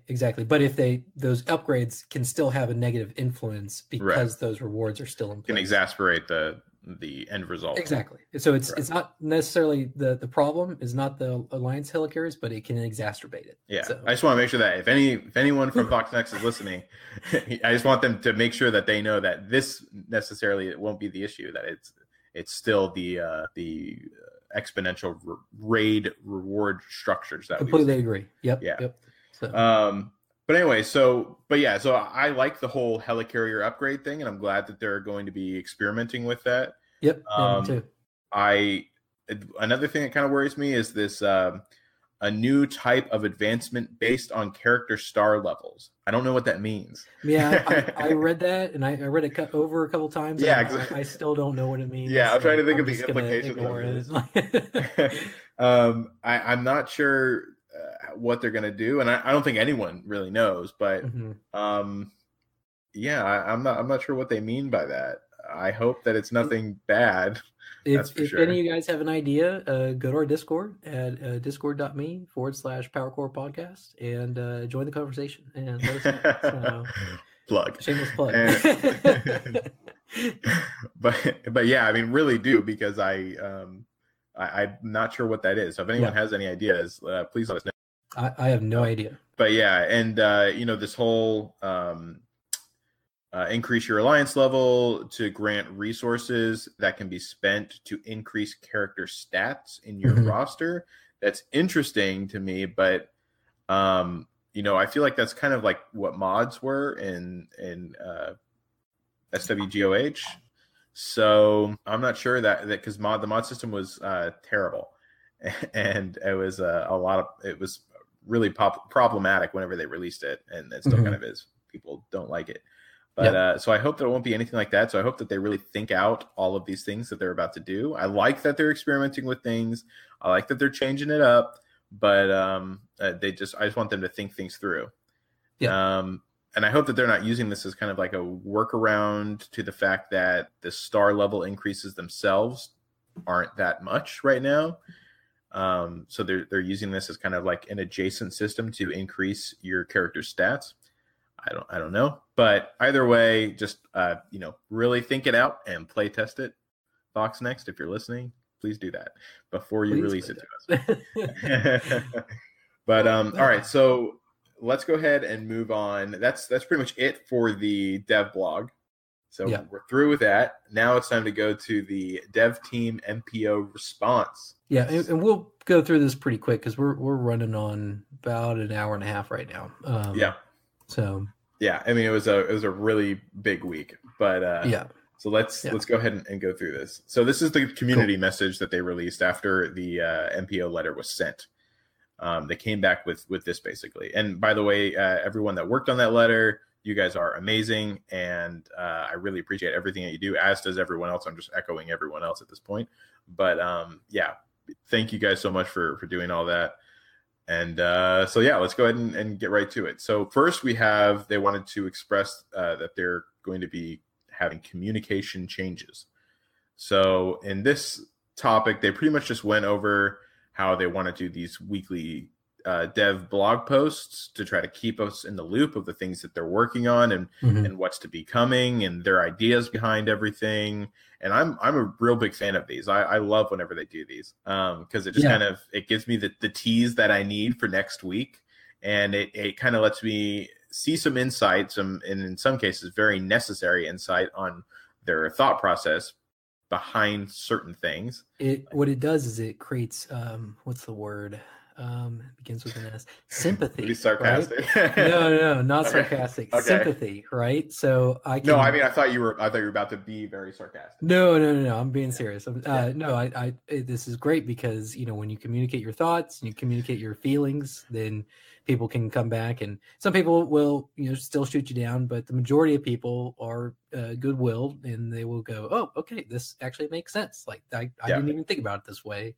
And but yeah, I mean, communication is key. So yeah, I agree. I mean, I think that what they were doing before of just basically maybe listening to things and then just not talking about it and maybe working on it behind closed doors, that doesn't work. That makes us angrier. Like any kind of acknowledgement is what we need to hear. Yeah. And so as long as we know that you're working on things and that you've heard us, at the very least that you've just heard us, things will be much smoother. And I things have already changed with that. We're seeing a lot more communication from them, not only from these dev blogs, but they're also more active on the forums. So yeah, I mean, I'm pumped about this. We're seeing some really good stuff from them as a whole. Like, this whole story of Marvel Strike Force has taken a turn for the good in the past 2-3 weeks now. Yeah. So I still want to say talk is cheap. So I'm all for these blog posts and everything, but lead by example, right? Right. Use your actions to communicate your intent, not just your words. So right. And they did say that actually one of the biggest problems, which I could understand, so I felt it was worth mentioning. In one of the responses that they made to someone who mentioned something, they said the reason why it's hard for them to say things to us, or that they didn't want to mention too much before, was because for them everything's kind of a whirlwind right now, and things that they thought were coming suddenly change, and they do not come, and they have to replace it with something else. So everything was so tentative that they didn't want to say anything specific because they were afraid that everyone would freak out if that didn't happen. Yeah, and I've heard that before, and ultimately what it comes down to is, you communicating, hey, we do have stuff in the pipeline, but we don't know exactly where it's going, and it may get held up, but we just want to clue you in on that. And from my experience, especially when it comes to other video games, that people are pretty considerate of that. So you're always going to have your naysayers, and you're always going to have people going, well, this is bull, yada, yada, yada. But on the most part, when you communicate and you develop a relationship with your community, they're going to be a lot more lenient on you. So yeah, like I understand that, but I still find it as an excuse. So yeah, and I agree with you. I don't want them to use that as a crutch, and I think that's kind of what they were doing a little bit before. But yeah, I mean, I think that the way that they're doing things now is far better than before, and I want them to just keep it up. Yeah, that's basically the key part of that. So next we have the consistent value and rewards. So for this little segment basically went over how they want to do exactly what we were asking for, which was be consistent in the structure and difficulty of the rewards and have appropriate value, and stop changing the reward structure on us constantly as well. Yeah. So, not only does the difficulty of raids need to stay the same, and not, because we had this problem before where as we progressed, they would just change the most recent level of raid to match us, and it's like, what the heck, we don't want that, like whenever they change the 65 raid. So no, they should not be doing that. If you need a new tier, you create a new tier. It's not like they're that difficult to create. It's nodes, it's nodes in a pattern. So yeah, I'm glad that they acknowledge that, and that they're going to do that moving forward, and that they have done that. And then, of course, the biggest thing there was the rewards. They have to make it worth our time, and they have to make it consistent with not only consistency within the reward tiers themselves, as far as, things like giving us those Thanos fragments all the way down, giving us those Deadpool fragments all the way down. Well, and part of it is just, taking the hypothetical seriously, right? Going, okay, if I'm a new player, how am I going to feel if I can only get one orb in the matter of a 2-week span? How is that going to make me feel? Is that going to be satisfying, or am I going to be insulted? And, it's just taking that, placing themselves inside of these different hypotheticals and being able to go, okay, like this is not valuable, right? Or this is valuable. From the rewards that we've seen with the Deadpool raid change and with the Thanos raid change, I think they're finally, figuring that out. So. Yeah, I agree. And, just to kind of go on top of that, there's also, the 65 raid, they did also just change the rewards again for those to increase them. I never have a problem with you guys increasing rewards, by the way. If you want to increase my rewards, that's always fine with me. Just don't take them away. But for the 65 raid, because we did have that issue where the 30% wasn't as good as the 100%. So as far as rewards were concerned, besides on maybe 2 things, and that was the points, the raid points, for the milestone ranking and everything. That was a little better in the 30. I'm sorry. Actually, no. That was better in the 30 at the time. But everything else was not. Like they didn't even whenever they launched the 65, they didn't even have blue orb fragments for gear. So we had to complain about that. So, and I'm like, well, we still have characters that are lower level that need blue gear. So we may be flooded with blue gear right now, but eventually we will run out. Talking about the ability mats or the blue gear? Blue gear. The ability mats were also lacking too. The blue ability mats, yeah. So, but I mean, with the most recent changes, though, I'm really happy about it. So, now that they changed it again, it's better basically to do it always at 30%. If you can, it's always better to do the 30%. Well, and that's the thing is, I shouldn't have to think and do math in order to figure out, okay, is it better for me to do 100% on the lower tier or 30% on the higher tier? As you progress upwards, it should always be better than the previous one. Right. Like it should be a no-brainer. So I shouldn't have to think and go, I shouldn't have to think at all. I should just be able to go, oh, obviously 30% on the higher tier raid is going to give me better rewards than 100% on the lower tier raid because the lower tier raid is lower. So it makes sense. Yeah. So, but yeah, I mean, it sounds like they're getting their head screwed on straight. So. Yeah. And I'm glad that they did this and I'm glad that they meant or acknowledged it more so than anything else. Yeah. Because, that inconsistency was a big problem. You always thought whenever something came back, you're like, oh, boy, how did this change this time? Yeah. And that's something that we did not want. But, so then we have the legendary events and roster focus. Okay. For this, they basically went over how they were buffing the Kree. I actually kind of already touched on a lot of this. And they were buffing the Kree and that they were going to give them strong synergy together, and how for future events they will retool everything before the event happens. So we've actually already mentioned everything that there is about this, but cool. So basically just keep in mind that it won't be nearly as bad as it was for this Kree farming event. So cool. The next that's going to take us into our tip of the day. Yeah, that's right. Okay, so this is a new segment for newer players. A very quick segment, but full of little helpful things. So for mine is going to be, and I'm sure Irish will understand this. You need to get into an alliance as fast as possible. Level 20, you should be in alliance. Yes, you need to get into an alliance that is committed to the same degree that you are as a player, because an alliance is where those raids are where you're going to get all the progression that you want. If you're not in an alliance, you are going to progress far more slowly than anything else that you could do. So, you really need to focus on that. I know for Irish, it took me a long time to convince him to get into a proper alliance. And once he did, the game changed for him. Yeah, you didn't have to throw me under the bus there, buddy. Yep.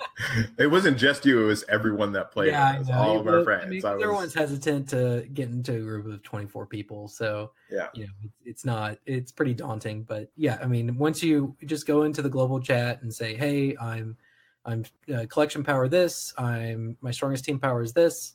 I'm looking for an alliance that is raiding every day." Right. Yeah, that's actually so now that you mentioned, that's actually one of the problems that one of the people in our Discord had recently that we responded to. And he was saying that it was incredibly hard to find an alliance, which isn't even something I've thought of in such a long time because I've been in the same alliance. And he was saying that all alliances now are always like 100K STP minimum, and it's incredibly hard to find anything lower.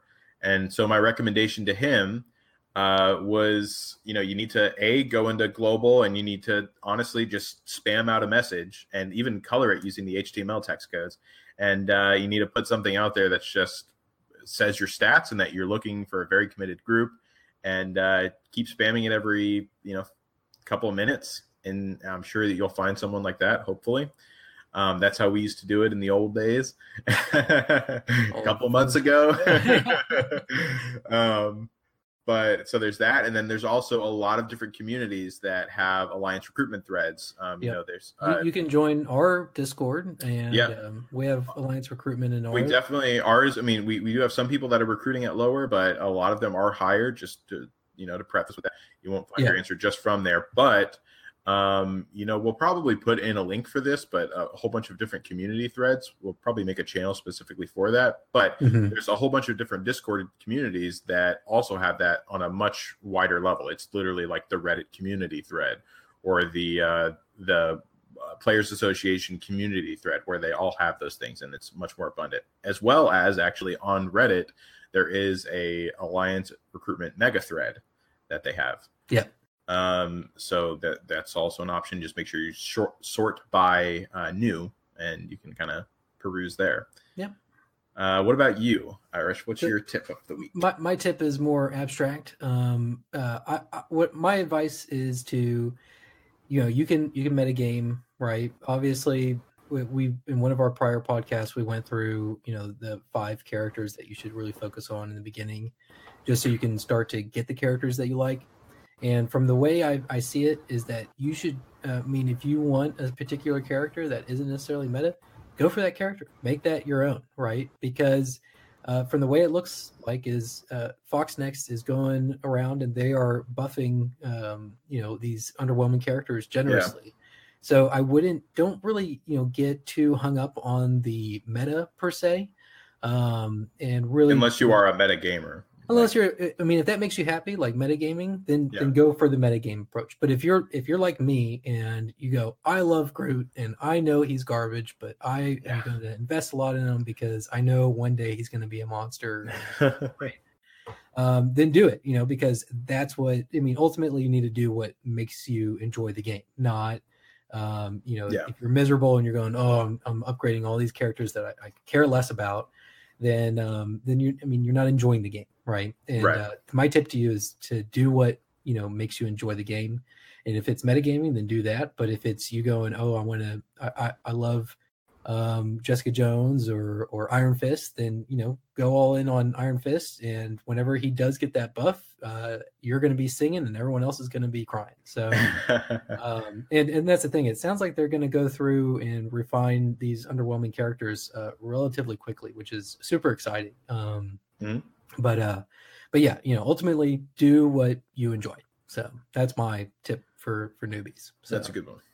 But that's great, and I think that's exactly what the people need to hear, because I think it is important to you have to enjoy the game, otherwise you're not going to get the fulfillment that this game is supposed to give you.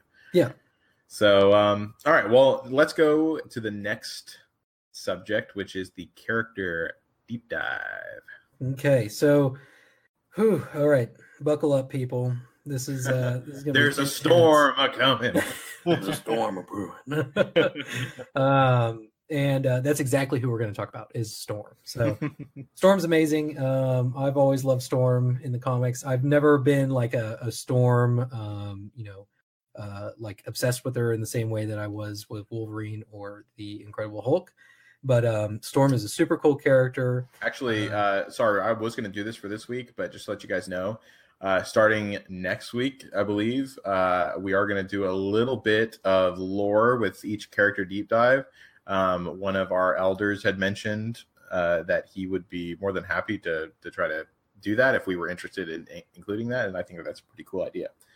So we are probably going to, going forward, we're probably going to have a little bit of a lore preface for that specific character. Yeah. Well, Yeah. So it'll be fun. So everyone can see Storm in their roster right now. She looks amazing, I've got to say. I'm looking at her right now. She looks really cool. Like, I love the mohawk and everything. And she's got electricity coming out of her hands. And she is floating. So she's not standing or anything, which is, I love that as well. But Storm is a powerful weather controller that charges up devastating attacks to lead her mutant allies to victory. She has the traits of hero, global, mutant controller, and an X-Men. So let's go ahead and we're going to dive into her abilities. Her basic ability is called Shocking Blow. She attacks a primary, and you're not going to see the total percentages within the app. So I did the math for you, so you shouldn't have to do any math. There's a lot of math. So thank God. But at level 6, okay, she attacks a primary target for 180% damage. If charged, in addition, she attacks adjacent targets for 130% damage. That's at level 6 or 7? Level 6. Okay. We'll do the level 7 after this. Okay. Or after we do all the abilities. Right. She gains 1 charge up to a maximum of 5 charge every time she uses her basic ability. Okay, and that's going to come in a little bit later. So that's her basic ability. What are your thoughts? Up to a maximum of, is it 5? I think it's 20 charges. Right? Okay. So maximum of 15 shards or 15 charges, but it goes up to 20 whenever she gets level 7. Yeah. Okay. So. All right. So as of right now, without that upgrade, it's 15 as a 15, max. Yeah. Charges. Okay. So what was that percentage again? 180%. 180%. And then 130% for adjacent. Okay, so as far as damage is concerned, that's pretty decent damage. 180% and then 130 on adjacent. That's not bad. She's a controller. We're seeing lots of controllers, but potentially hitting up to 5 enemies at once. Right. So she's, and from what we'll see in the kit, she's all about AOE.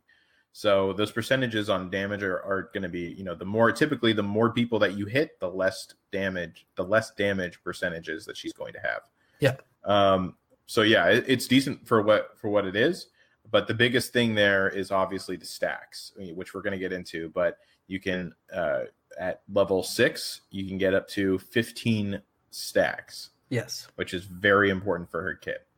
Yeah. So just keep that in mind regarding the charges. She gets 1 charge every time she uses this ability. Right. So let's go to her special ability. It's called Ice Storm. She attacks all targets for 150% damage. And this gets a little complicated. So this gets really complicated, actually. She has a 30%, or not a 30% chance. It actually goes up to 50% chance to apply slow. To each target. Okay. Right? If charged, additionally, get 10% chance to apply stun to each target. And chance to apply is increased by 10% per charged, then loses charge. Okay.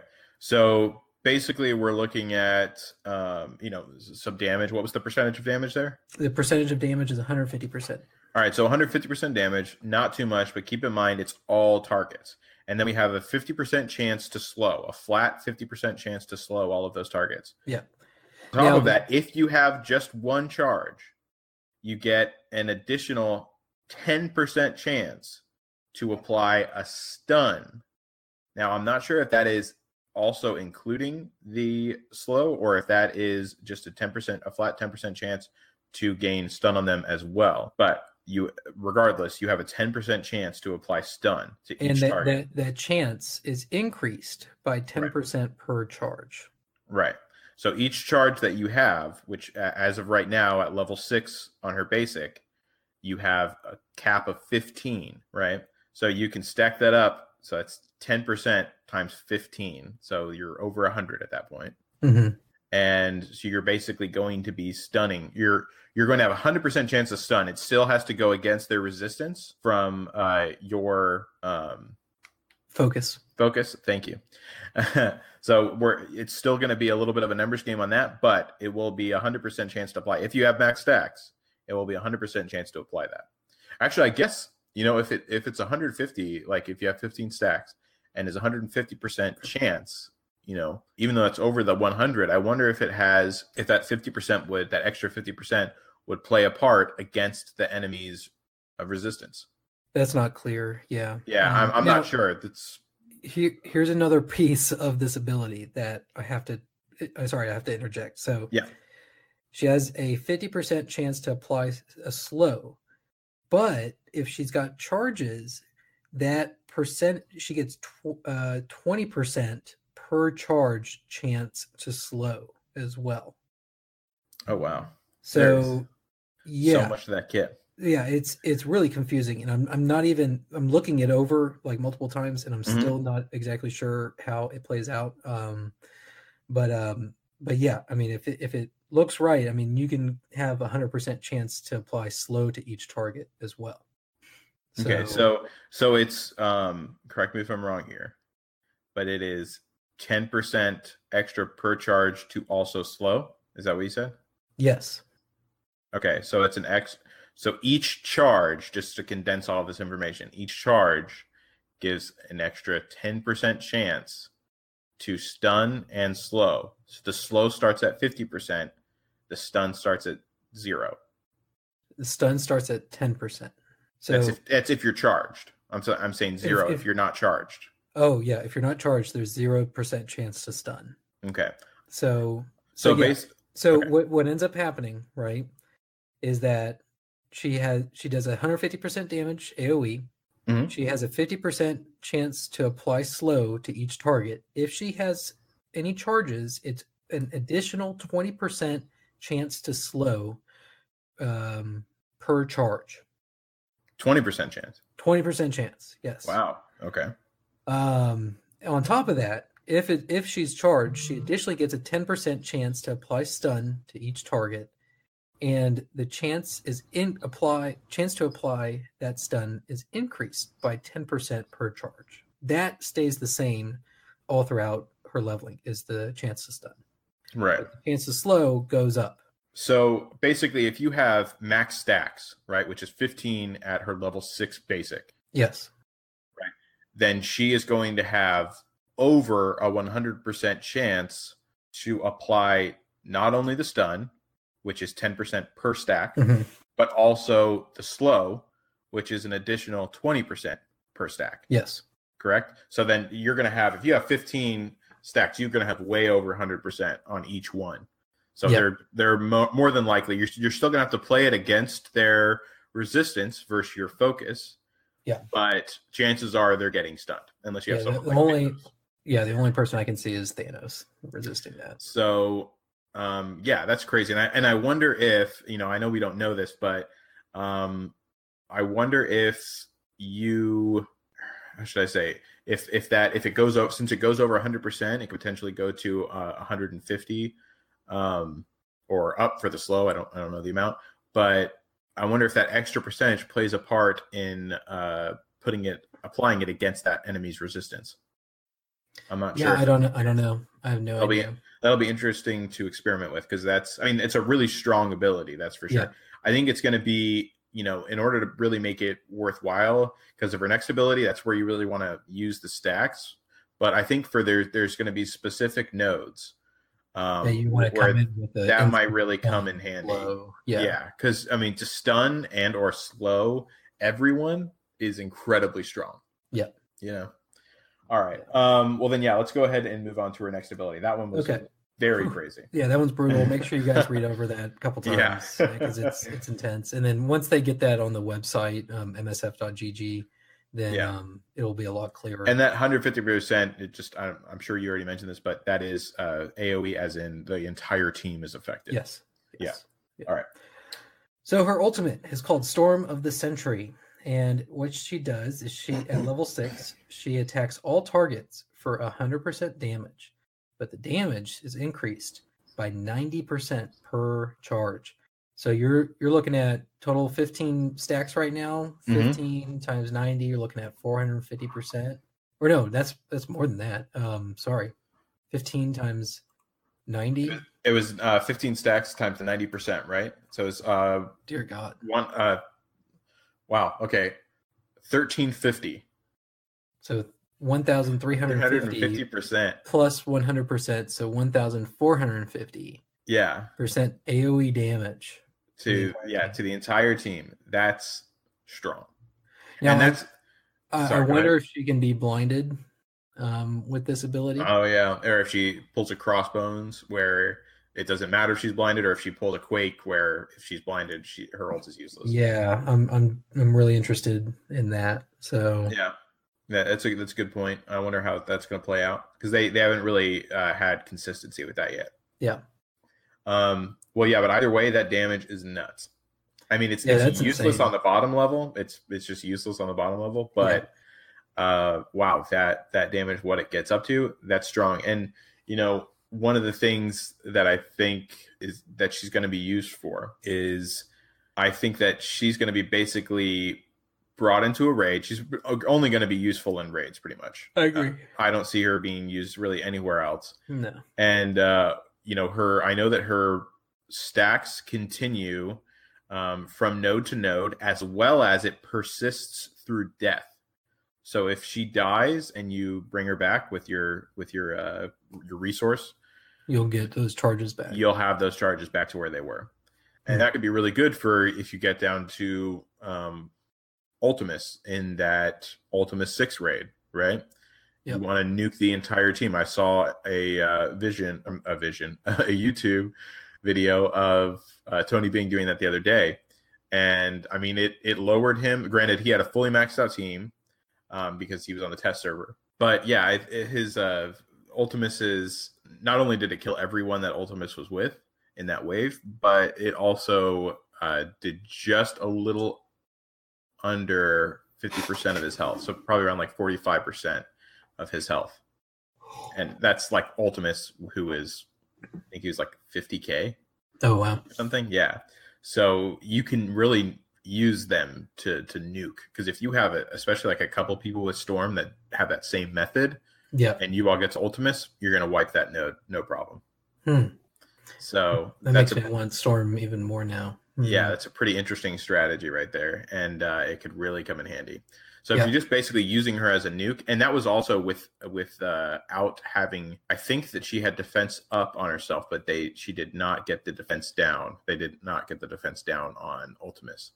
So if you have defense down on Ultimus and offense up on yourself, you're going to be doing even more than that. Yeah. Yeah. So, if you run a team that has, like Spider-Man and a Kingpin or something. Yeah. Right. Then you're going to have one mean team. Yeah. So. But yeah, that's pretty much it for her ultimate. It's just a great nuke ability that you want to keep in your back pocket. Yeah. Cool. So yeah, that takes us to her passive.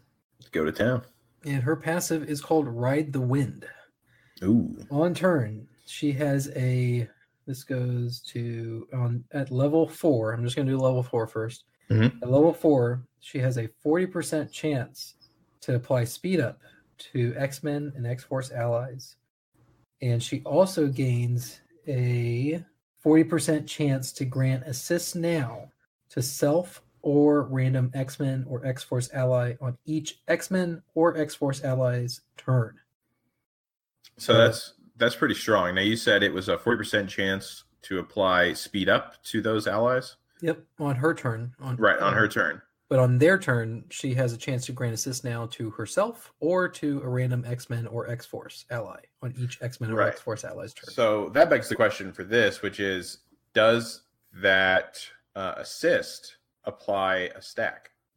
I haven't thought of that Great yet. question. But if that happens, that would be really helpful, because the main problem that I have with her kit right now is, I'll get stacks is crazy. Yeah, we'll get into it in a second. I guess I want to finish up talking about this passive, but so as far as that, she doesn't do too much damage, so that assist won't help too much. But hey, a little extra damage doesn't hurt anyone, right? Yeah.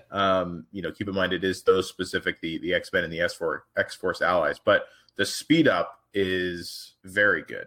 Yeah. I mean, that's going to be, it's 50%. So it's actually, 40% as of right now. It's going to be very reliable. It's not one of those stupid revive 10%ers. Yeah, I can't stand a revive. Such a dumb ability. But yeah, so, that's pretty good. And, speed up is broken, honestly. Yeah. So yeah, that's going to be great. But that kind of leads us. I mean, do you have anything else to say about the passive? No, I think the major question is what you said, which is, does she gain charges from assists? And if she does, then I think she's going to be a no-brainer, and I may end up going and taking up that offer. But if not, it's daunting getting 15 stacks with those basic abilities, especially in a raid where squishy champions are constantly in danger. I mean, I'm already thinking of the level 65 raid, and I'm like, I can barely get through 4 or 5 nodes with my A team. Yeah. I don't know what I could do with a storm that I'm only going to use her basic ability. Yeah, exactly. You're going to have 5 nodes. Yeah, you definitely want to throw her down on the earliest nodes possible, because that's obviously the easier ones. But yeah, I mean, that her problems is that she doesn't have enough ways to generate the stacks. Yeah. If the stacks apply on the assist, it'll help a little bit, but I still don't think it's enough, considering, you're looking at 20 or 15 or 20, depending on what you upgrade to. So yeah, it's not quite enough ways to get those stacks up for me. And also, especially with her special and ultimate relying on those charges and using up all of those charges. Yeah. So it's like you have to pick one or the other. So you're really left with a basic, or you can make either your special useful or your ultimate useful. You can't have both. So you're running around with basically 2 abilities. In theory, she sounds really cool, but when you start really thinking about how it's going to play out, it feels like those 15 stacks are a bit much. It's almost like I would rather get 2 stacks per basic ability. If they did that, a chance to get 2 or 3 stacks. But make it an RNG thing.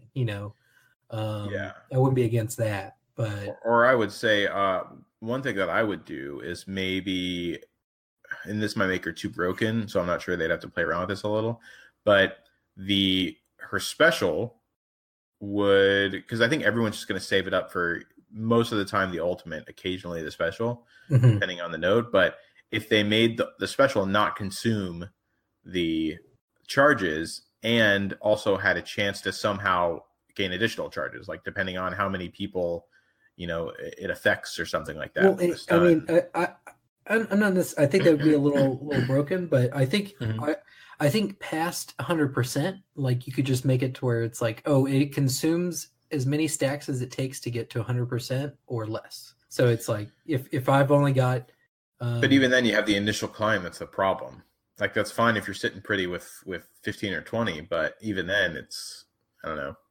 Well, yeah, I mean, my solution would be a 2-pronged solution, which would be, introduce an RNG aspect in order for her to get more stacks per basic ability. So, guaranteeing 1 stack, but making it RNG to get maybe 2 or 3 stacks per basic ability. And then at the same time, making it to where it doesn't consume all charges. It just consumes all the necessary charges to get you to that 100% stun slow on her special ability. Right. I think that those 2 changes combined would make her a little bit more appealing to me. Also, I mean, this would probably cause her to stack it too much, but if she did 1 charge per ally hit, per enemy hit with her basic, because it spreads to adjacent enemies, but then she could be potentially gaining up to 5 per, but I don't know. But something like that. I agree with increasing the potential amount on her basic. Yeah. Something. But because on top of that, she's also pretty slow. So she's not the fastest champion. So her rotation is slow. I'm pulling up her speed right now. Right off the bat, her speed is, where's her speed? 117. That's not bad. It's not bad, but for what she needs, she's slow. I don't know. I don't think that's too slow. I mean, it's. I think she's for her kit. I think it's too slow. Yeah. If they want to make her kit useful the way it is, it's too slow. Yeah. So you're right. It isn't as slow as I thought it was, but looking at it in the videos, that was like she was going slow. Yeah. And it probably felt like that even more so just because I was like, when will you be useful? Yeah. But yeah, I mean, so the concept of her kit is very interesting, and I'm glad that they did that. But it's just leaves a little bit to be desired on the execution. Yeah. Now, let's go ahead and go into the level 5 on her passive and the level 7 on her basic. This one is actually, I don't know. I think we're going to come to an agreement on which one you should upgrade first. But in my opinion, they're both pretty appealing. So when it comes to her passive, all it does is it takes the speed chance for X-Men and X-Force people to 50% instead of 40%. Mm-hmm. And it takes the assist now to 50% from 40%. So you get to that tipping point of, okay, now we're in 50-50 land on whether or not she's going to get that speed chance or the assist now. But yeah, right. that would be a level 5 change on her passive. So right. So I mean, this is good, but it's not. I already know what her basic is, and I would go with her basic for her kit specifically. So let's talk about her basic. So her basic, what changes is the primary damage goes from 180% damage to 200%, and then the adjacent damage goes from 130% to 150%. But the biggest thing, which is the kicker, is that the max charges go from 15 to 20. So those charges all increase her damage on her, or the chances of slows and stun on her special, and then also and the damage on her ult. And damage on her ult. Yeah. So and damage on her ult, I mean, that's huge. That's what's 5 times 90%? That's 450. Yeah. So then 450 plus 1450, that's 1,900 damage. Yeah. Whew, that's crazy. It's a lot and actually that's the one where he had it at 20 whenever he used it on Ultimus, and that's the one that brought him to did like 40% of his health. So 15 won't do quite as much as that, but you if you have an alliance and each team has 2 or 3 storms, get to the end there, tag team, you can definitely wipe them out. So. Yeah, and so that hands down, I would go with the basic. Nice increase in damage on both your primary and your adjacent, and you have basically more of what her entire kit is based around. Now, I will say, if the assist now, if that gives her charges, then I still would increase her basic ability first, but I would strongly consider increasing her passive next. Yeah, if you want to you can get those charges quicker. So if that's the case, though, we don't know for sure if assist now gives her charges. So we're gonna have to play test that a bit. But well, also, and this is just a kind of thing I just noticed. I don't know if you agree or not, but one thing I just realized is so his passive her passive just went up to 50% with level 4. I'm sorry, 5, right? 5, yeah. Okay. Have you realized that it seems like, and I'm not sure if this is only her or if it's other people that we'll see in the future, but it seems like if, let's just say the orange mats didn't exist yet, and we had no level 5, I feel like Storm would have hit 50% on that level 4 upgrade. Does that make sense? I feel like because they seem to always hit those those natural numbers, like the 50%, the 100%, something like that. Yeah. And I feel like if she was released during the time whenever those level 5 upgrades weren't available, that would have naturally ended at 50% on level 4. And so I hope that they're not like kind of just increasing the amount of levels to get to that same endpoint with new characters, since they have more levels to go through. Does that make sense? Yeah. No, I mean it's venturing into conspiracy theories, and you know how I am with. Well, yeah, theories, it's just something that I literally just realized as you said that, because I'm like, it's odd that it ends on 40% at level 4. I would have thought it would have ended at 50, because they typically have always before met those nice numbers. Yeah, but that's something to watch as it goes forward, because otherwise it feels like those new characters are getting slighted a little bit. Yeah. That should have been 60% instead of 50 on that orange upgrade. Yeah. But anyways, I totally see that. Yeah, just a little thing that I noticed. Anyways, let's go ahead and get to the question of the day. Cool. All right. So the question of the day. So so what are your thoughts on the new Entertainment Weekly article of the Captain Marvel movie and the pictures that they released? So, one of the remarks that Brie Larson, right? Yeah. Brie Larson, she made yesterday, which I saw on Twitter, by the way. Yep. Join our Twitter at PowerCore Pod. Shameless plug. We each get one. Yeah. But anyway, so I saw this on Twitter, and it was trending, and it said, "Hey EW, do you want to break the internet tomorrow?" And then EW was like, "Oh, sure. Like, I already have a marvelous idea," or something like that.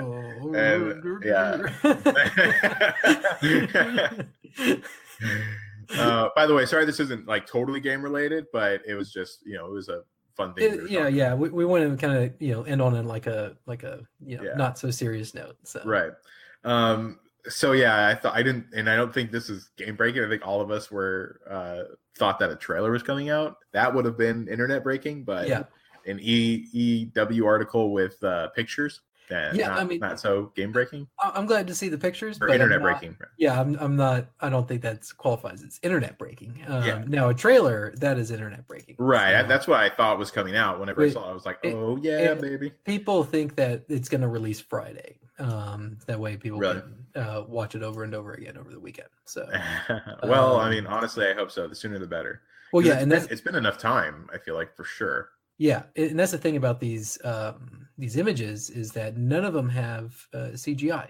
It's kind of like, oh yeah, they look cool, but I want to see Captain Marvel in action. Here, one second. Let me pull up the images real quick. I think these images are great. It looks like they've got some pretty sweet shots. I will say her suit, there's a lot going on in the suit. It kind of feels like a Captain America, like tactical suit kind of thing. Mm-hmm. I was hoping for something a little bit more comic, like fidelity regarding the comics. There's a lot going on in the suit. I do think Brie Larson looks great in it, but Brie Larson looks good in anything. But there's an image, if you scroll to the right of that link I sent you. I love this. There's an image with Captain Marvel walking towards Jude Law, who's playing Captain Marvel. I know they got really creative back in the day. And then and Ronan is standing there because he hasn't gone rogue yet. He's still a part of the Kree Empire. And guess who's walking in their group? Korath as well. So it's almost like, thematically that Korath and Ronan would be a part of the Kree, especially with Nick Fury being, the Kree minions only thing. It's like, well, the Kree are hanging out with Ronan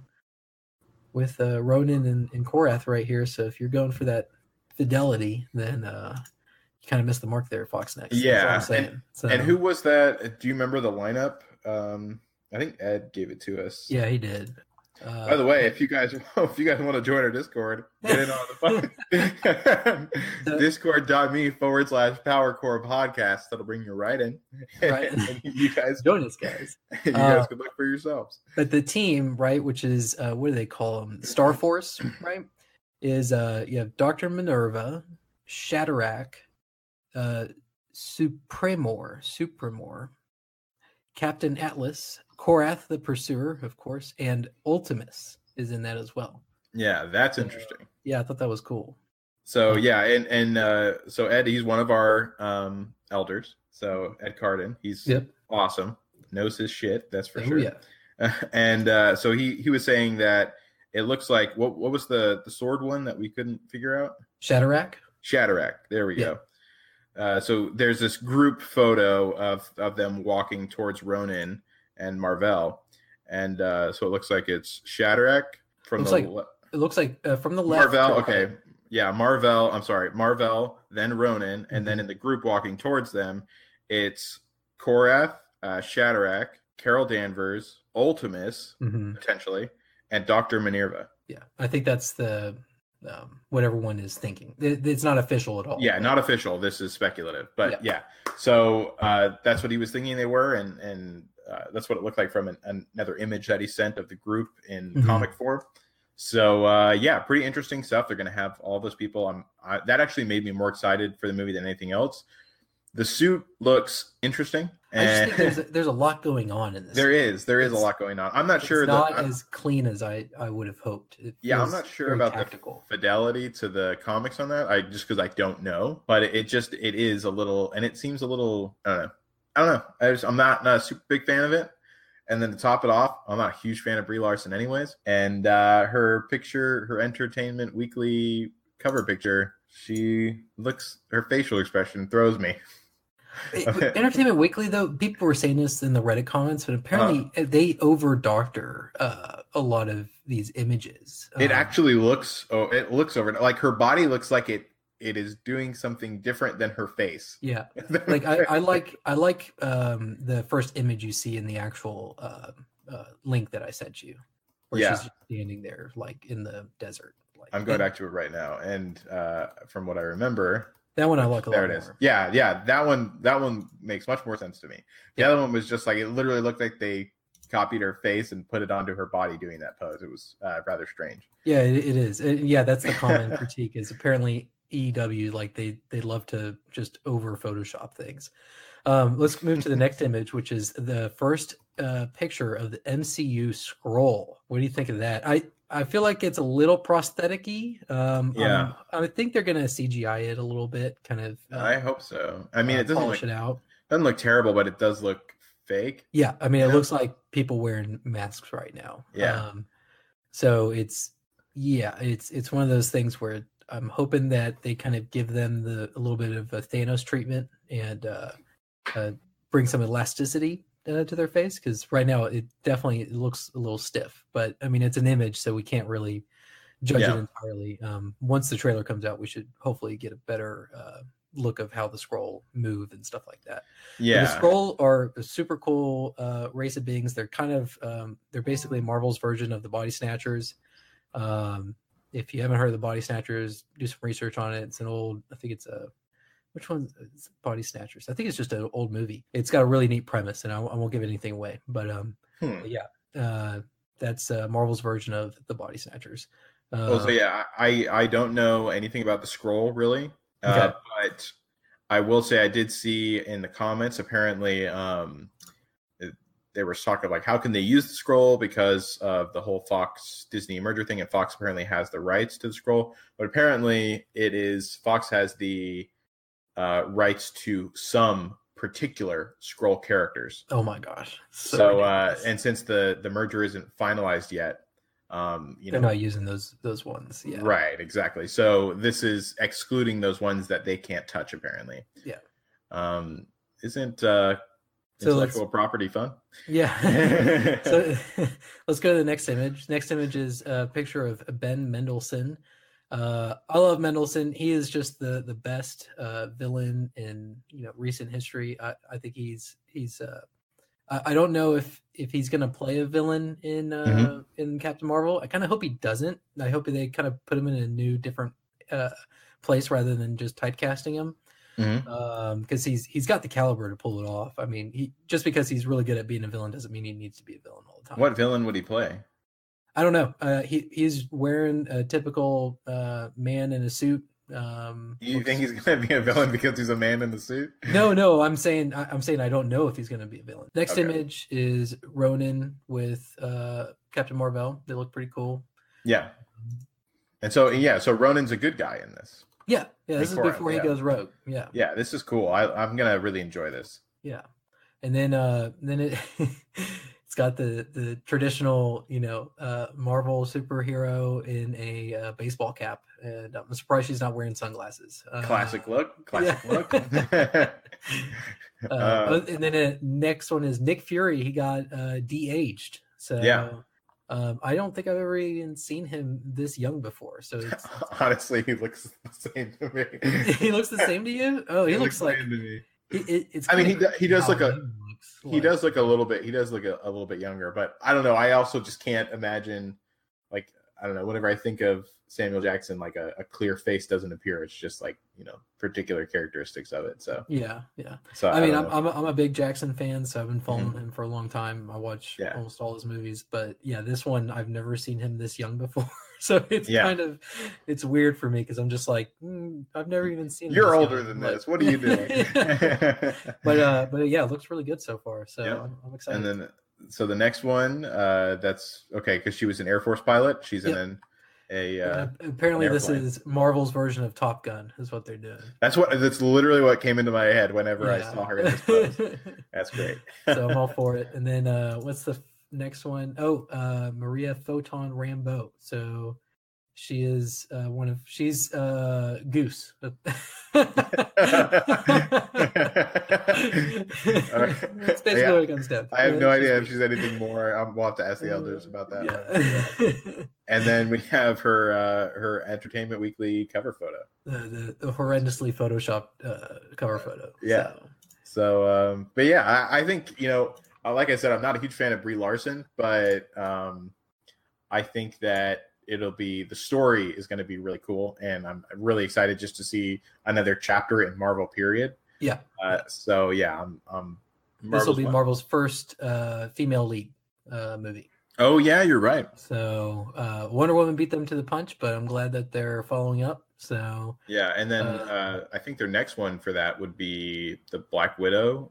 That one's still in the air. They potentially hired a director, but apparently she's known for being really risque, and Disney has not solidified it. So, because ultimately a Black Widow movie, I mean, you could potentially she's a spy. She's a spy. Like, I mean, if you want to do her justice, you're probably going to want to make it rated R. But whether or not Disney does that, I don't know. We'll see. So it would actually be really refreshing to see something a little more serious and dramatic because she doesn't have much else. There isn't cool powers going on and stuff like that. No, it's going to be espionage and spy. Yeah, so it would be cool if they actually worked that to the fullest, and it would be a unique opportunity for them. I mean, make her the James, like kind of like the female James Bond. Jane Bond. Jane Bond. And God knows she can fight better than him. So, we could get some pretty hey, you watch your mouth whenever it comes to James Bond, Hey, all I'm saying is that he James punches hard, but Black Widow can do all those spins and stuff and like break people's necks and stuff. James Bond doesn't need to. Okay. He just looks at him. I don't want to get into a battle with James Bond. You're gonna lose because James Bond is my hero. I'll just keep trolling you, and you'll descend into insanity. So. But all right, well, I guess that pretty much wraps up everything. We made it through. I have no idea how long this is, but I can tell you right now, it's probably too long. Yeah. But anyways, we had a great time.